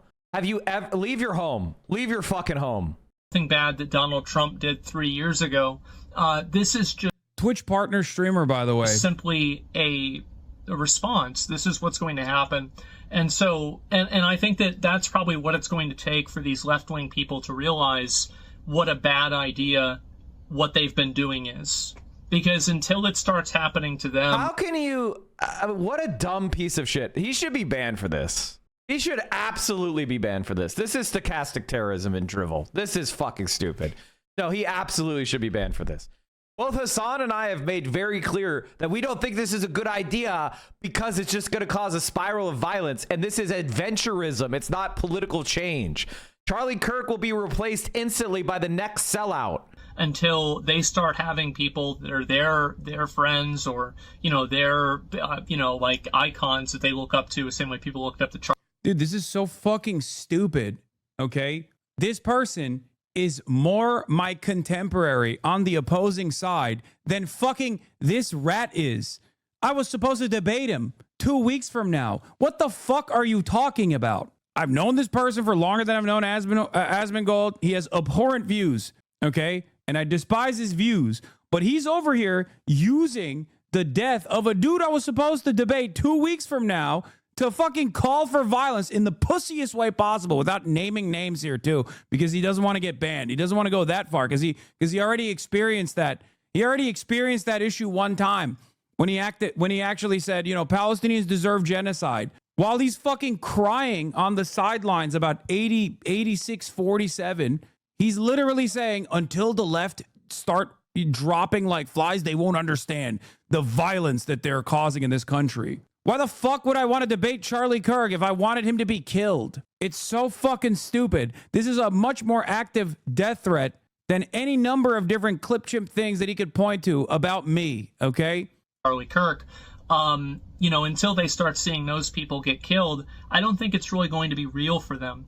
And unfortunately, I think that's the path that we're headed down because of the government and social media companies and every other seemingly governmental. He's such a fucking coward. He can't, you know what he's saying, but he can't openly say it. He has to like dance around it, you know? Apparatus that has just completely hand-waved this problem and ignored. Yeah, I'm willing to bet. Is this on his latest YouTube video or something? Let me see.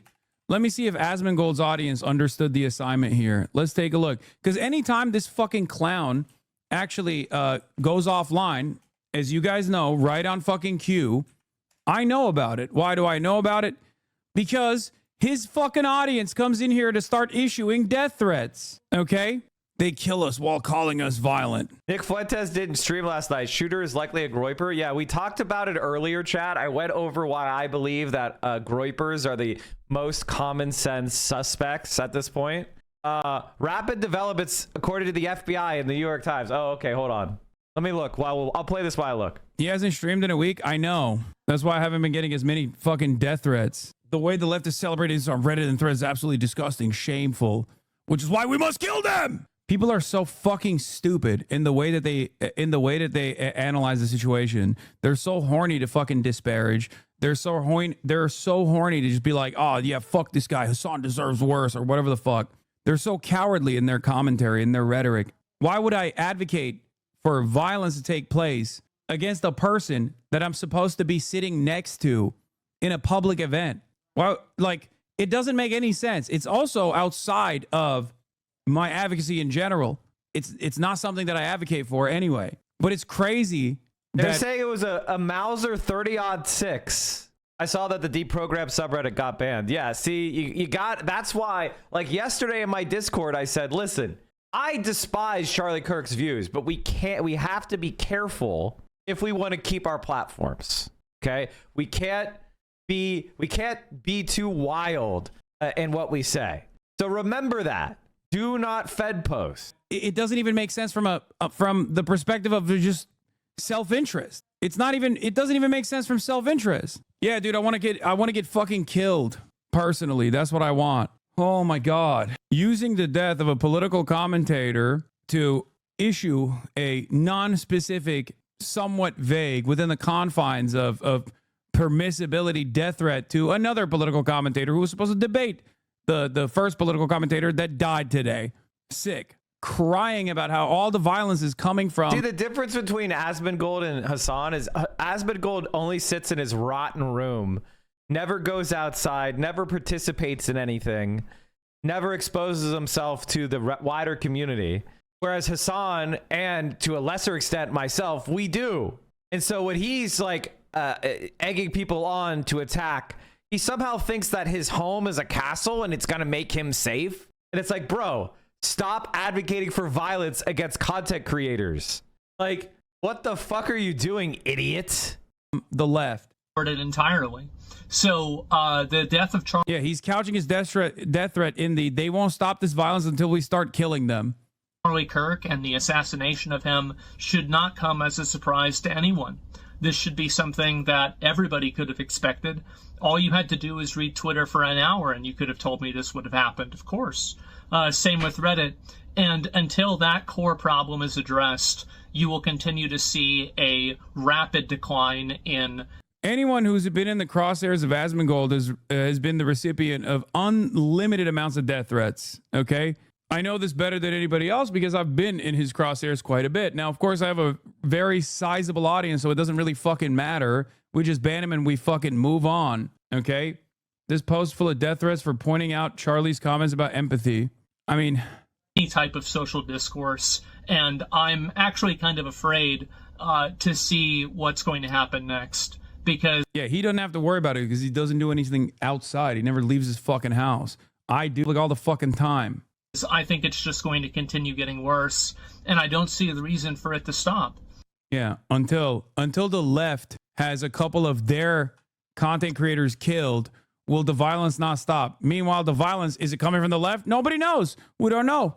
Overwhelming majority of the violence is coming from the right. Are there instances where there is a left ideologically aligned shooter, attempted assassin? Certainly. Okay. America's a very violent nation. It's bipartisan, that violence. It is shocking, though, what the disparity actually looks like in terms of political violence, in terms of mass shootings. Okay. And we don't even know anything about this fucking instance regardless. I mean, political violence by the left is so rare. We still talk about groups like the Weather Underground from 50 fucking years ago, 60 fucking years ago. Like, it's so fucking rare. We talk about the, like, Puerto Rican decolonization terrorist groups from 70 fucking years ago. Like, what the fuck are we talking about? It doesn't exist. Luigi Mangione was like an enlightened centrist guy who had some left-wing takes and some right-wing takes. And yet, here's Asmongold posturing about how this is actually a direct byproduct of the violent rhetoric. Now, if, for example, liberals and leftists saying Charlie Kirk is a Nazi, is violent rhetoric, what is it when you call me a terrorist 1,000,000 times over every single fucking day? Every single day. What is it when you demand the government actually deport me? What is it when you demand the government actually arrest me? Every single fucking day. It's not even deplatforming at this point. He just literally cries and demands that the government actually take action over and over again. Well, that's patriotism, I guess. Yeah. Anyone trying to play the blame game when a shooting happens and says which side the shooter was on is fucking R-word. Read their comments, the manifesto. They're not left-wing or right-wing. No, they were. They were a Nazi. So, of course, it came out and was like, this is apolitical. It's crazy. The shooter today had a manifesto? No, that was the prior week's mass shooting. I agree with what you said, except that this is 90% left and 10% right in terms of violence. It's pretty even down the middle. The left side is just more recent. Saying it's mostly those who are just flat out wrong. I love this guy. This guy's like, listen, it's 50-50. It's not. It literally is not. I already yelled at Asmongold about this and told him that it's not 50-50. But he doesn't give a shit. He likes lying. Heavily congested with foot traffic and vehicle traffic. God, you know, it would be so horrible if for like a final fundraiser, Turning Point could like sell, like, I went to Charlie Kirk's last event and survived shirts or whatever. I'm just kidding. That would be horrible. That's not good. Heavily congested with foot traffic and... look at it. Look at the actual numbers and you'll realize it is not 50-50 at all. Yeah, I saw this as well. Anyone surprised at what happened? Like this, and those days are over. And no repercussions. Destiny is one of those people who thinks that just being callous is what comedy is. Just being an offensive asshole is comedy. It's for this anymore. Dumb as fuck. Let's go. Isn't that good? You deserve to be suppressed. Your views deserve to be shut down. They literally just unabashedly think that it's okay as long as it doesn't happen to them. It's completely beyond reasonability. Yeah. Yeah, that's the nature of fascists. Fascists are bullies and cowards. Like Asmongold and Ethan Klein are shitting their pants while they then turn around and try to target other people at the same time. They cry bully. They're cowardly. And like, that's the thing that's disgusting. So, and ultimately, that's what led to Nazi Germany. And what required basically the flattening of the German nation was because they were so delulu about their ability to mete out violence that eventually it led to their own destruction. Fascism is basically a death cult. No, there is no extremist linked deaths from 2013 to 2022. Chironi It's not even a he question. named me. Ethan Klein said I did it. I caused the shooting without any evidence at all. He named me. Of course I saw that he made it about by himself and me. When there's no evidence of me doing anything violent. He just makes shit up. By the way, this is ADL, so of course they have domestic Islamist extremists as a separate category. But back then, every time there is a mass shooting, they immediately go trans. There are unironically people who think like trans people are overrepresented in mass shootings. That's how crazy it is. Isn't that wild? It's just, it blows my mind, dude. It blows my fucking mind. So much of the domestic terror on U.S. soil, like the overwhelming majority of domestic terror on U.S. soil is conducted by far-right anti-government extremists. And yet we just sit around and we're like, well, the left is real violent too. It's like, that's not the case. Ay, ay, ay. Yeah, that's what Charlie Kirk was unironically arguing about in his final breath, literally. Survey of Americans being asked, of all the U.S. murders linked to political extremism over the last decade, how many do you think have been committed by overall left-wing extremists? 25%. Right-wing extremists overall, all Americans polled, almost close to 50%. This is from 2022. Biden voters overwhelmingly say it's right-wing extremists, which is ironic because they're correct. Democrats also say it's overwhelmingly right-wing extremists, which is also correct. Trump voters believe. Republicans don't even reach the 50%.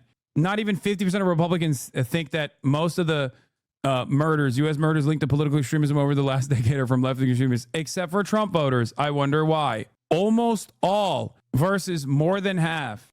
Yeah. I mean, we saw this. And like, if you want to talk about people laughing at terrorism and threats, look at what these motherfuckers did to Denims. If she contacted me somewhere else and I didn't see it, I apologize. But like AB said, we got the memo. We got the memo. Did she? We know you're rearing and ready to go. Did she page you, Dan? Did you check your? I didn't. I didn't get anything on my pager. No. Yeah, I still use a beeper. At this point, I'll check again. I'm gonna search my email right now.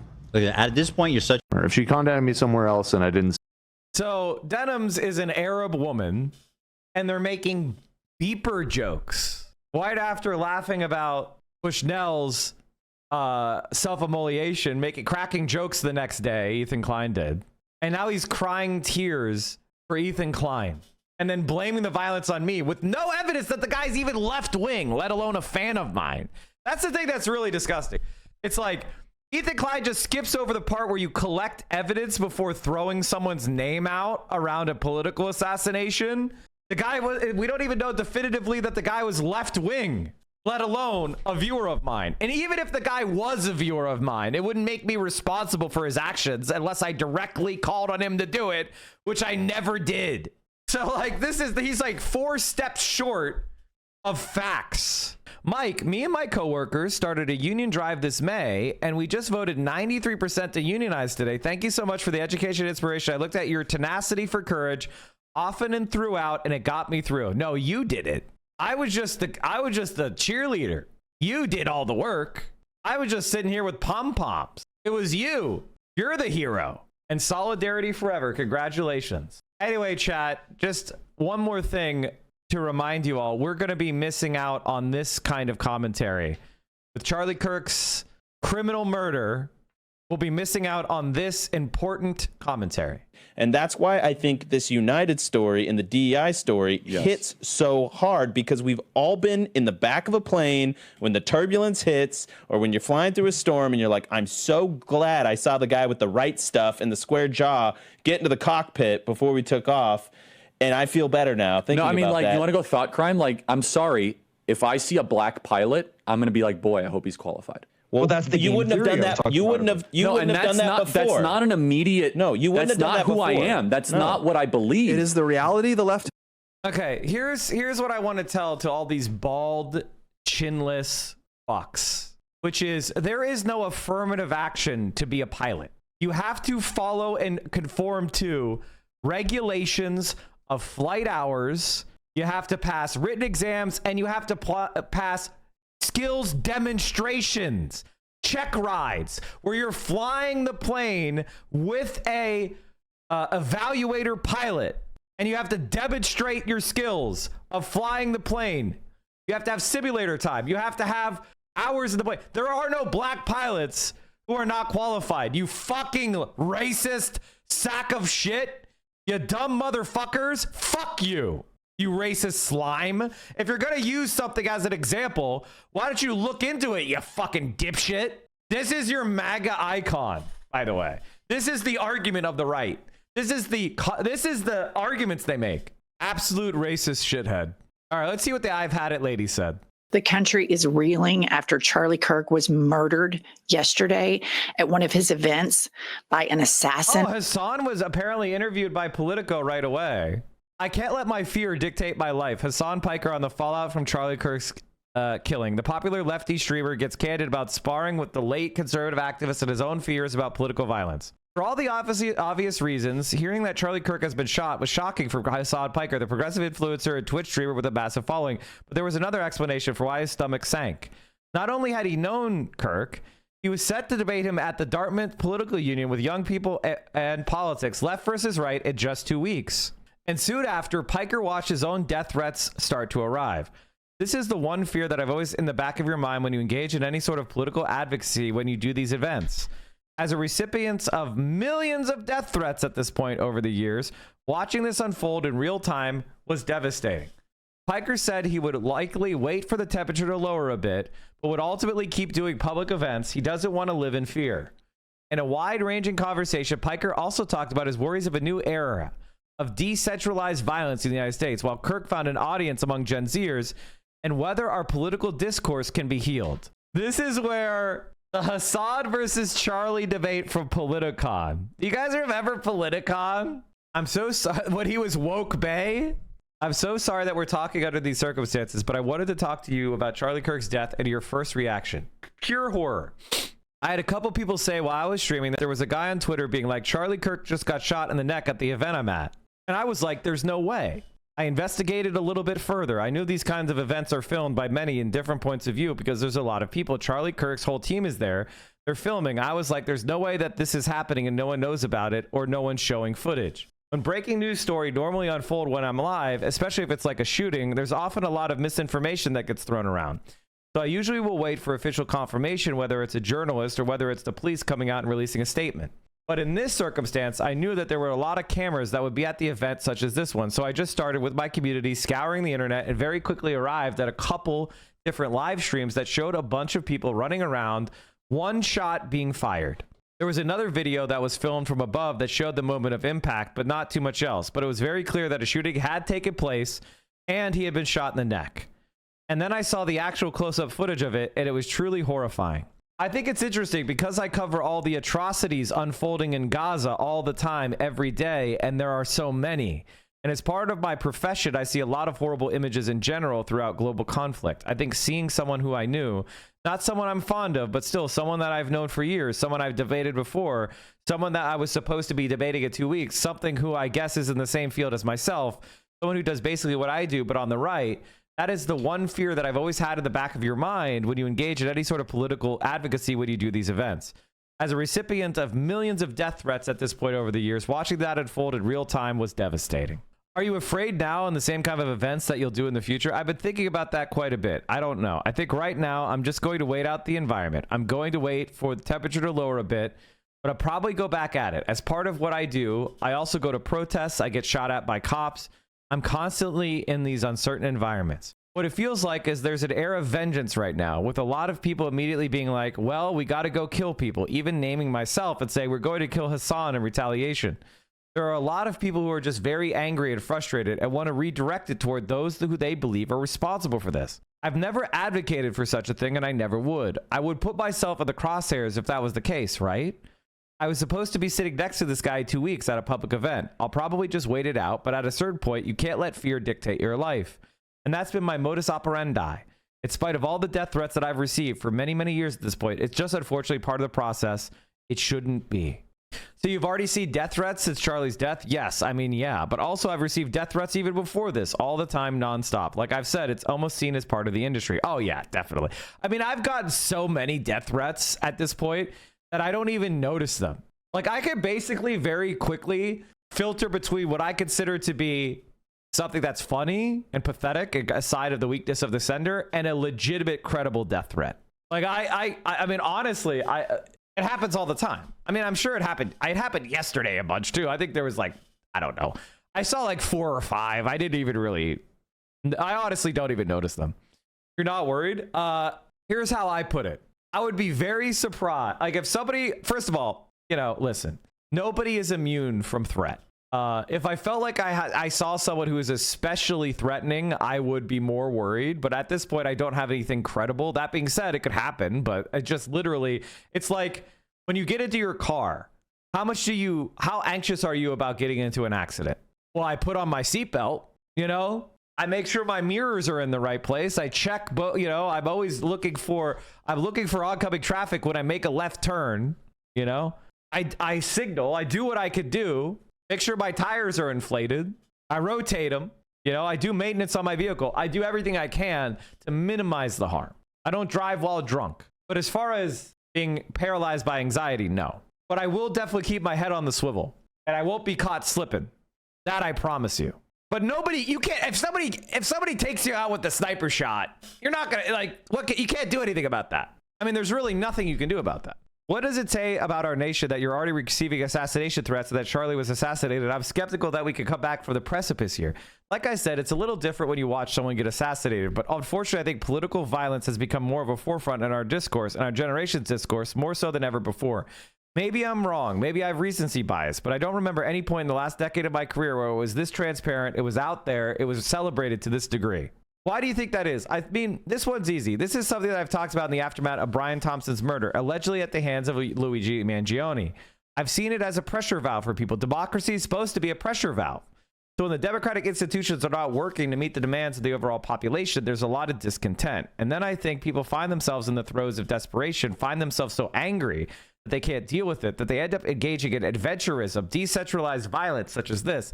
And I think that's where these instances of political violence and instability come from. Yes, this is something we don't agree with. Hassan and I are Marxists, not anarchists. In these noisy trends, the socialist revolutionaries whose physiognomy is emerging more and more clearly also belong. It's a high time for the proletariat to have a better look at this, form a clear idea of the real nature of these people who seek the proletariat's friendship all the more persistently, the more palatable it becomes to them that they cannot exist as a separate trend without close ties to the truly revolutionary class of society. There is a split between the revolutionary social democrats and the opportunists, who are raising their hands under the banner of criticism of Marxism. I can never say this word, chat. I can never say this word. I'm sorry. Secondly, while Mashov's assassination and the new swing toward terrorism and the sentiment of some of these revolutionaries. Thirdly, and mainly, the latest movement among the peasantry, which has compelled that such that are accustomed to sit between two stools and have no program whatsoever to come out post factum with some semblance of a program. Let's over to get to the point, this question of terrorism and their defense of terrorism, which the experience of the Russian revolutionary movement have so clearly proved to be ineffective. The socialist revolutionaries are talking themselves blue in the face as asservating that they recognize terrorism only in conjunction with their work among the masses. Their adventurism stems from their lack of principle. The social democrats will always ward against adventurism and ruthlessly expose illusions which inevitably end in complete disappointment. And that's the reality. I don't think this type of stuff works. I think what did Luigi Mangione actually accomplish? Let's be honest. Maybe it was a moment of catharsis for people who agreed that healthcare sucks, but did it cause us to have a reform? No, he was replaced instantly. That's not revolution. That's not change. Okay. Charlie Kirk said, I think it's worth it to have yeah, I know, Darkney, I know. Charlie Kirk said that guns should be everywhere and we shouldn't have any gun control. And so, I mean, this is the result. Is very inconsistent and it bothers me. And that is that photo that you're looking at right now. That's the photo of this guy blending in. The description that the FBI put out, the description you just heard on that radio, was a description of someone who was in tactical gear, fully kitted out, it sounded like. Now, granted, he could have hit all that stuff, but that hasn't been found. So I'm not sure that, you know, there's an inconsistency there that could actually come back later at a trial to be what I would call exculpatory material. There's one thing that I think is very inconsistent and it bothers me. They have no fucking idea what's going on. What do you think it said about Charlie Kirk that he thought debate was one of the ways to release the pressure valve? I don't think he was ever debating for the purpose of finding truth or for the position of intellectual curiosity. I think a lot of people say that. Debates are only productive in the sense that they can test your opinions against your interlocutor's opinion, and it's good, it's galvanizing. I've always said that 40% of the audience on either side have already made up their minds, and they're not going to change. But there's that 20% in the margins that could swing in either direction. And it's for that 20% in the middle that you entertain the intellectual sparring. For Charlie, I think the format was more so to humiliate his ideological opponents. And he was very successful at doing propaganda of this sort by going to college campuses and listening to what people had to say and then giving them the right-wing talking points on the matter. Getting a couple dunks in the process. It's a big part of debate culture. Having said that, it still can be productive. There are still people who have their minds changed in the process where they go, wow, my worldview that I took for granted is so seemingly not so smart. There's no productivity that you could derive out of debates, which is why I was entertaining doing it with Charlie. You mentioned Luigi Mangione. Do you think there's going to be more of this political violence in the future? I think if left unaddressed, a lot of the societal wounds are not going to heal. They're only going to worsen. So unfortunately, this future does seem kind of bleak in that regard. We need structural solutions to systemic problems. It does feel like this isn't a political football. This is back and forth about culture war narratives, issues, demonization of the political opposition rather than seeking to address problems. At first, it might come across as simply unproductive, or maybe productive if your goal is to change the discourse away from seeking out constructive answers to the issues that people are facing, but unproductive in the long run. Because, like I said, if left unaddressed, people become increasingly more resentful, and in that volatility, they do dangerous things. Tell me about your decision to debate Charlie, who the invitation came from, how you decided, why you thought it was important. It was Dartmouth, I believe. They reached out to my team. I said I would do it. Charlie Kirk is a conservative firebrand who has seen a lot more real organic growth, especially with his TikToks in the last couple of years leading up to the election, and certainly during the election and in the aftermath of the election. He is someone who is very well connected to the mainstream. I don't usually shy away from debating people like that. I think it's good and maybe even productive to have this kind of back and forth discourse to show what this worldview looks like and to test it against mine. How do we heal the discourse? I don't think it's necessarily about getting together and singing Kumbaya. I don't think that's the way to solve it. There's a social contract that everyone abides by. When they consistently feel like that social contract is getting violated with regular frequency, oftentimes due to structural violence they experience, poverty, things of that nature, the affordability crisis that people are experiencing, housing is incredibly costly, healthcare is incredibly costly. The only method of upward social mobility throughout history has been to get a college education. That's incredibly costly. Everything seems unaffordable. Everything seemed worse than it was for the previous generation. And I think that's what we have to solve. If we don't solve that, people are going to continue to grow frustrated and angry, resentful. People are more malleable, more susceptible to radicalization, than they're more willing to act out in a violent manner when they feel like there's no hope and no other option. I'm curious, what do you think about the responses to Charlie Kirk's death on Blue Sky? I could say this right now. The overwhelming majority of responses that I was seeing to Charlie Kirk among regular people was euphoric celebration.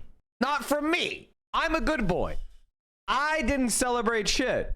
I said, oh, no, that's terrible. We don't, violence bad. I didn't celebrate. But the overwhelming majority of responses I see going viral on Twitter and TikTok were absolutely celebratory.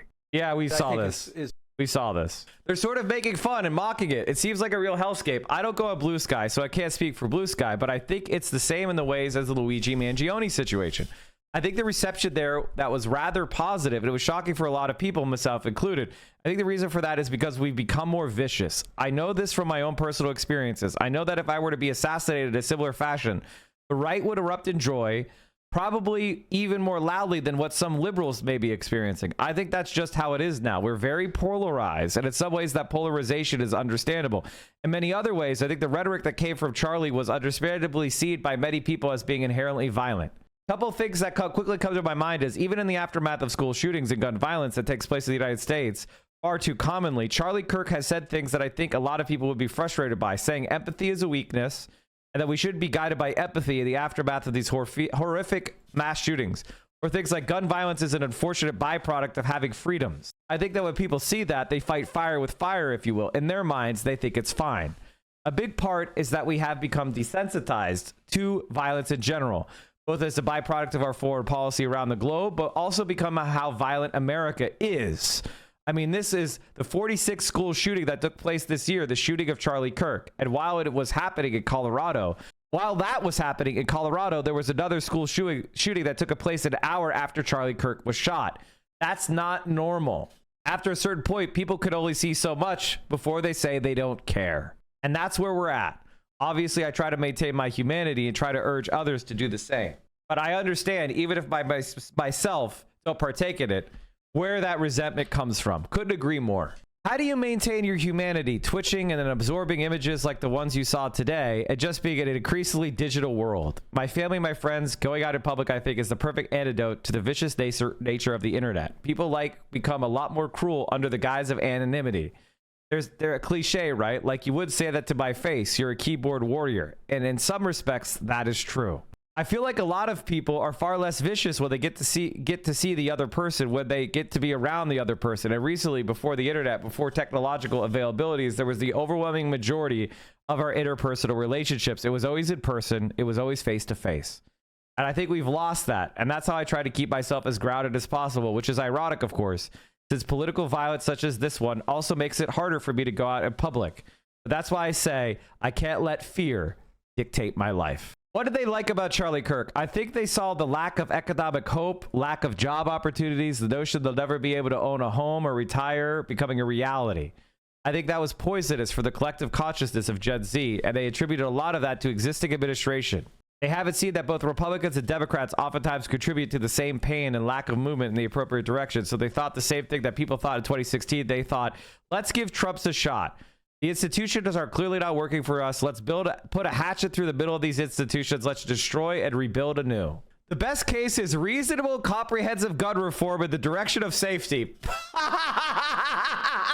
This has 187,000 likes. That's such an interesting number of, like, 187. All I could think was this. Kill. Murder, death, kill. Last recorded offense, September 25th. Actually, it was September 10th, not September 25th. I mean, that's crazy that it has that many likes. The worst case is what I'm seeing on Twitter. More and more Twitter becoming real life, where people are getting more belligerent, more angry. We're at a boil. We're already there. We're already at the boiling point. Black and brown people, undocumented immigrants, trans people, the left more broadly, liberals broadly. I fear whether this is the worst case scenario, people in this decentralized way, seeking out vengeance, seeking out some sort of distorted sense of justice in their own minds. And I think political persecution. Trump came out and released a video saying we're going after the left. We're going after anyone that's demonized the right. We're going to do this in the spirit of free speech, which is interesting because I feel like he's spelling out a clear-cut violation of the constitutional protections afforded to every American. I fear that that is the worst future possible. Political repercussions, political persecution, systemic side against political dissidents and enemies of the state, and decentralized acts of violence on the individual side. This was such a good interview.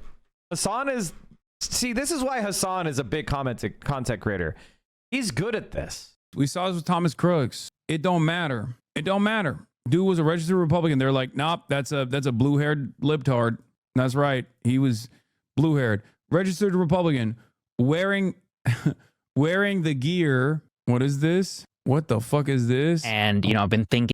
What did Kyle say?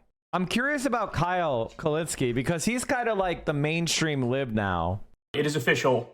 we have Trump validating it for us, but Charlie Kirk is dead. So as you all know, as we discussed earlier, Charlie Kirk was shot in the neck while doing a Turning Point USA debate event at a college in Utah. There were some videos coming out of it, and I didn't want to watch the video. Popped up all over my timeline, but I clicked play. Probably a bad move. I saw first one from a distance, and you could see his body reacting to the shot. The real one that I highly recommend you don't watch is the up close one, because that is bad. Ooh, is that bad? That's one that sticks with you.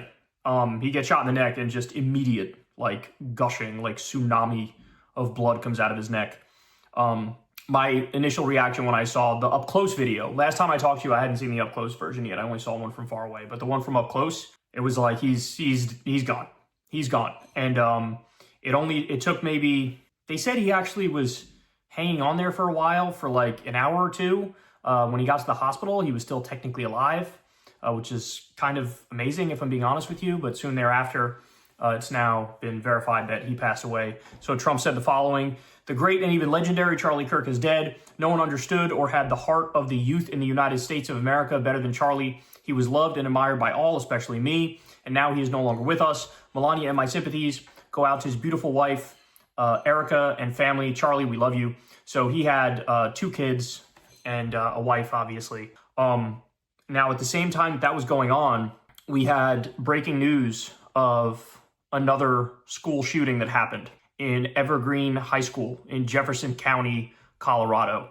And I believe it's either 2 or 3 people who are now hospitalized because of that shooting. So, you can't tell me that things aren't collapsing. You can't tell me that this country isn't falling apart, because when you look at a political assassination, overshadowing a school shooting and happening at the exact same time, I mean, that's not good. That is not a good sign, y'all. That is rapid decline.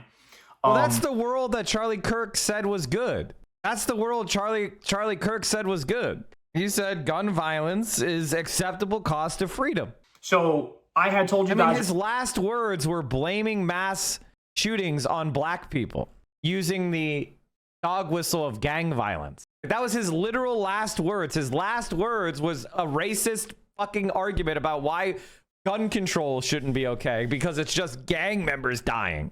Earlier, there were reports of can this. you imagine your dying words being racism against black people and transphobia against trans people? Crazy. Older guy who was, everybody thought was the Charlie Kirk shooter, and it was floating all around social media. But this is part of the problem with social media and getting that real-time information is sometimes you can swing and miss big. And so it turns out that guy did not do the shooting. He did not do the shooting. He was taken into custody, and they realized very quickly he did not do the shooting. And so they realized the shooter apparently shot from about 200 yards away and in like one of the school buildings. So it was a shot from very far away. It was a high-powered rifle. It was further away than the shot attempt on Trump from Butler, Pennsylvania.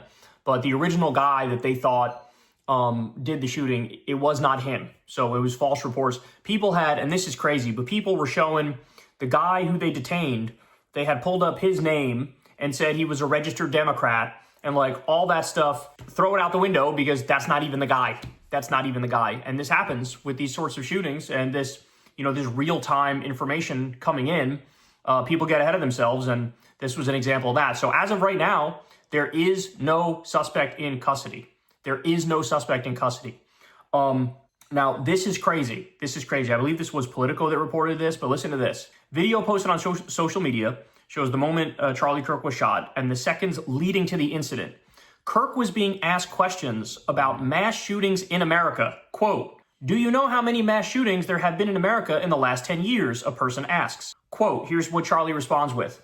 "Counting or not counting gang violence." And then he gets shot. They're literally discussing mass shootings, debating mass shootings, right as Charlie Kirk gets shot. Somebody quote tweeted this with, "America is a wild place." Yeah, you don't say. You don't say. Now here's another one, which is just an absolute mindfuck. Okay, this is making everybody go, huh? but the magazine Jezebel, they tweeted the following. Ready? This is real. This is real. And this is from September 8th. Right now it's September 10th. This is from 2 days ago. Ready? They said, "We paid some Etsy witches to curse Charlie Kirk." Damn, they're powerful. Damn, they're powerful. Okay. Can you imagine being that witch? Like, do they wake up and there's like lightning coming off their fingers and they're like, oh fuck. After placing my first spell, make everyone hate him, I was left with more questions than answers. How long would it take to kick in? Should I have splurged for a pricier spell to make it work faster? Shortly after, the witch messaged me upsell the $50 spell booster. When I asked what it did, she explained it would amplify the energetic support of the main cell, or else I could let it unfold at its natural timing. I decided to trust the witch's will. She bought the booster!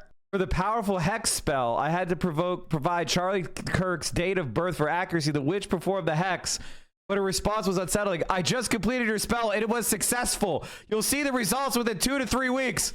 Okay, so this is an article that was written probably 2 or 3 weeks ago. Would you like to purchase a protection spell? Some workings are small, some focused intentions with minimal tools, while others are more intricate, involve rarer ingredients, more time, and sometimes even repeated castings to build up and direct the energy for our clients. And there I was in the year of our Lord 2025, staring at my computer, chatting with a witch on Etsy about the state of the world and hoping that somewhere between the cosmos and the internet, justice would be served. Oh no. The next day, the priestess sent me her proof of cast, a photograph in flames, the edges slowly curving inward, engulfing Charlie's ridiculous scrunched up face. She whispered, trust the unseen, chills. Oh, I timed the purchase with the new moon of Virgo. Sunday, August 24th passed. Nothing. Monday, still nothing. Oh my God, it was 3 weeks ago. Oh my God, it was 3 weeks ago. Oh my God. The man with the witch was right. It came on time. Tuesday rolled around. I began to wonder if I'd been scammed. And I reminded myself, this is witchcraft, not Amazon. The forces operate on their own schedule. Slowly over the course of the coming months, the circumference of Kirk's head will increase inch by inch until it becomes a literal human bobblehead, or maybe it keeps growing until it eventually pops. Either way, oh no. So did my Etsy curses work? Time will tell. The forces move in mysterious ways, and as the priestess reminded me, spell work is a collaboration between the caster, the client, and the universe itself. For now, we can only trust the timing of the great unknown. Oh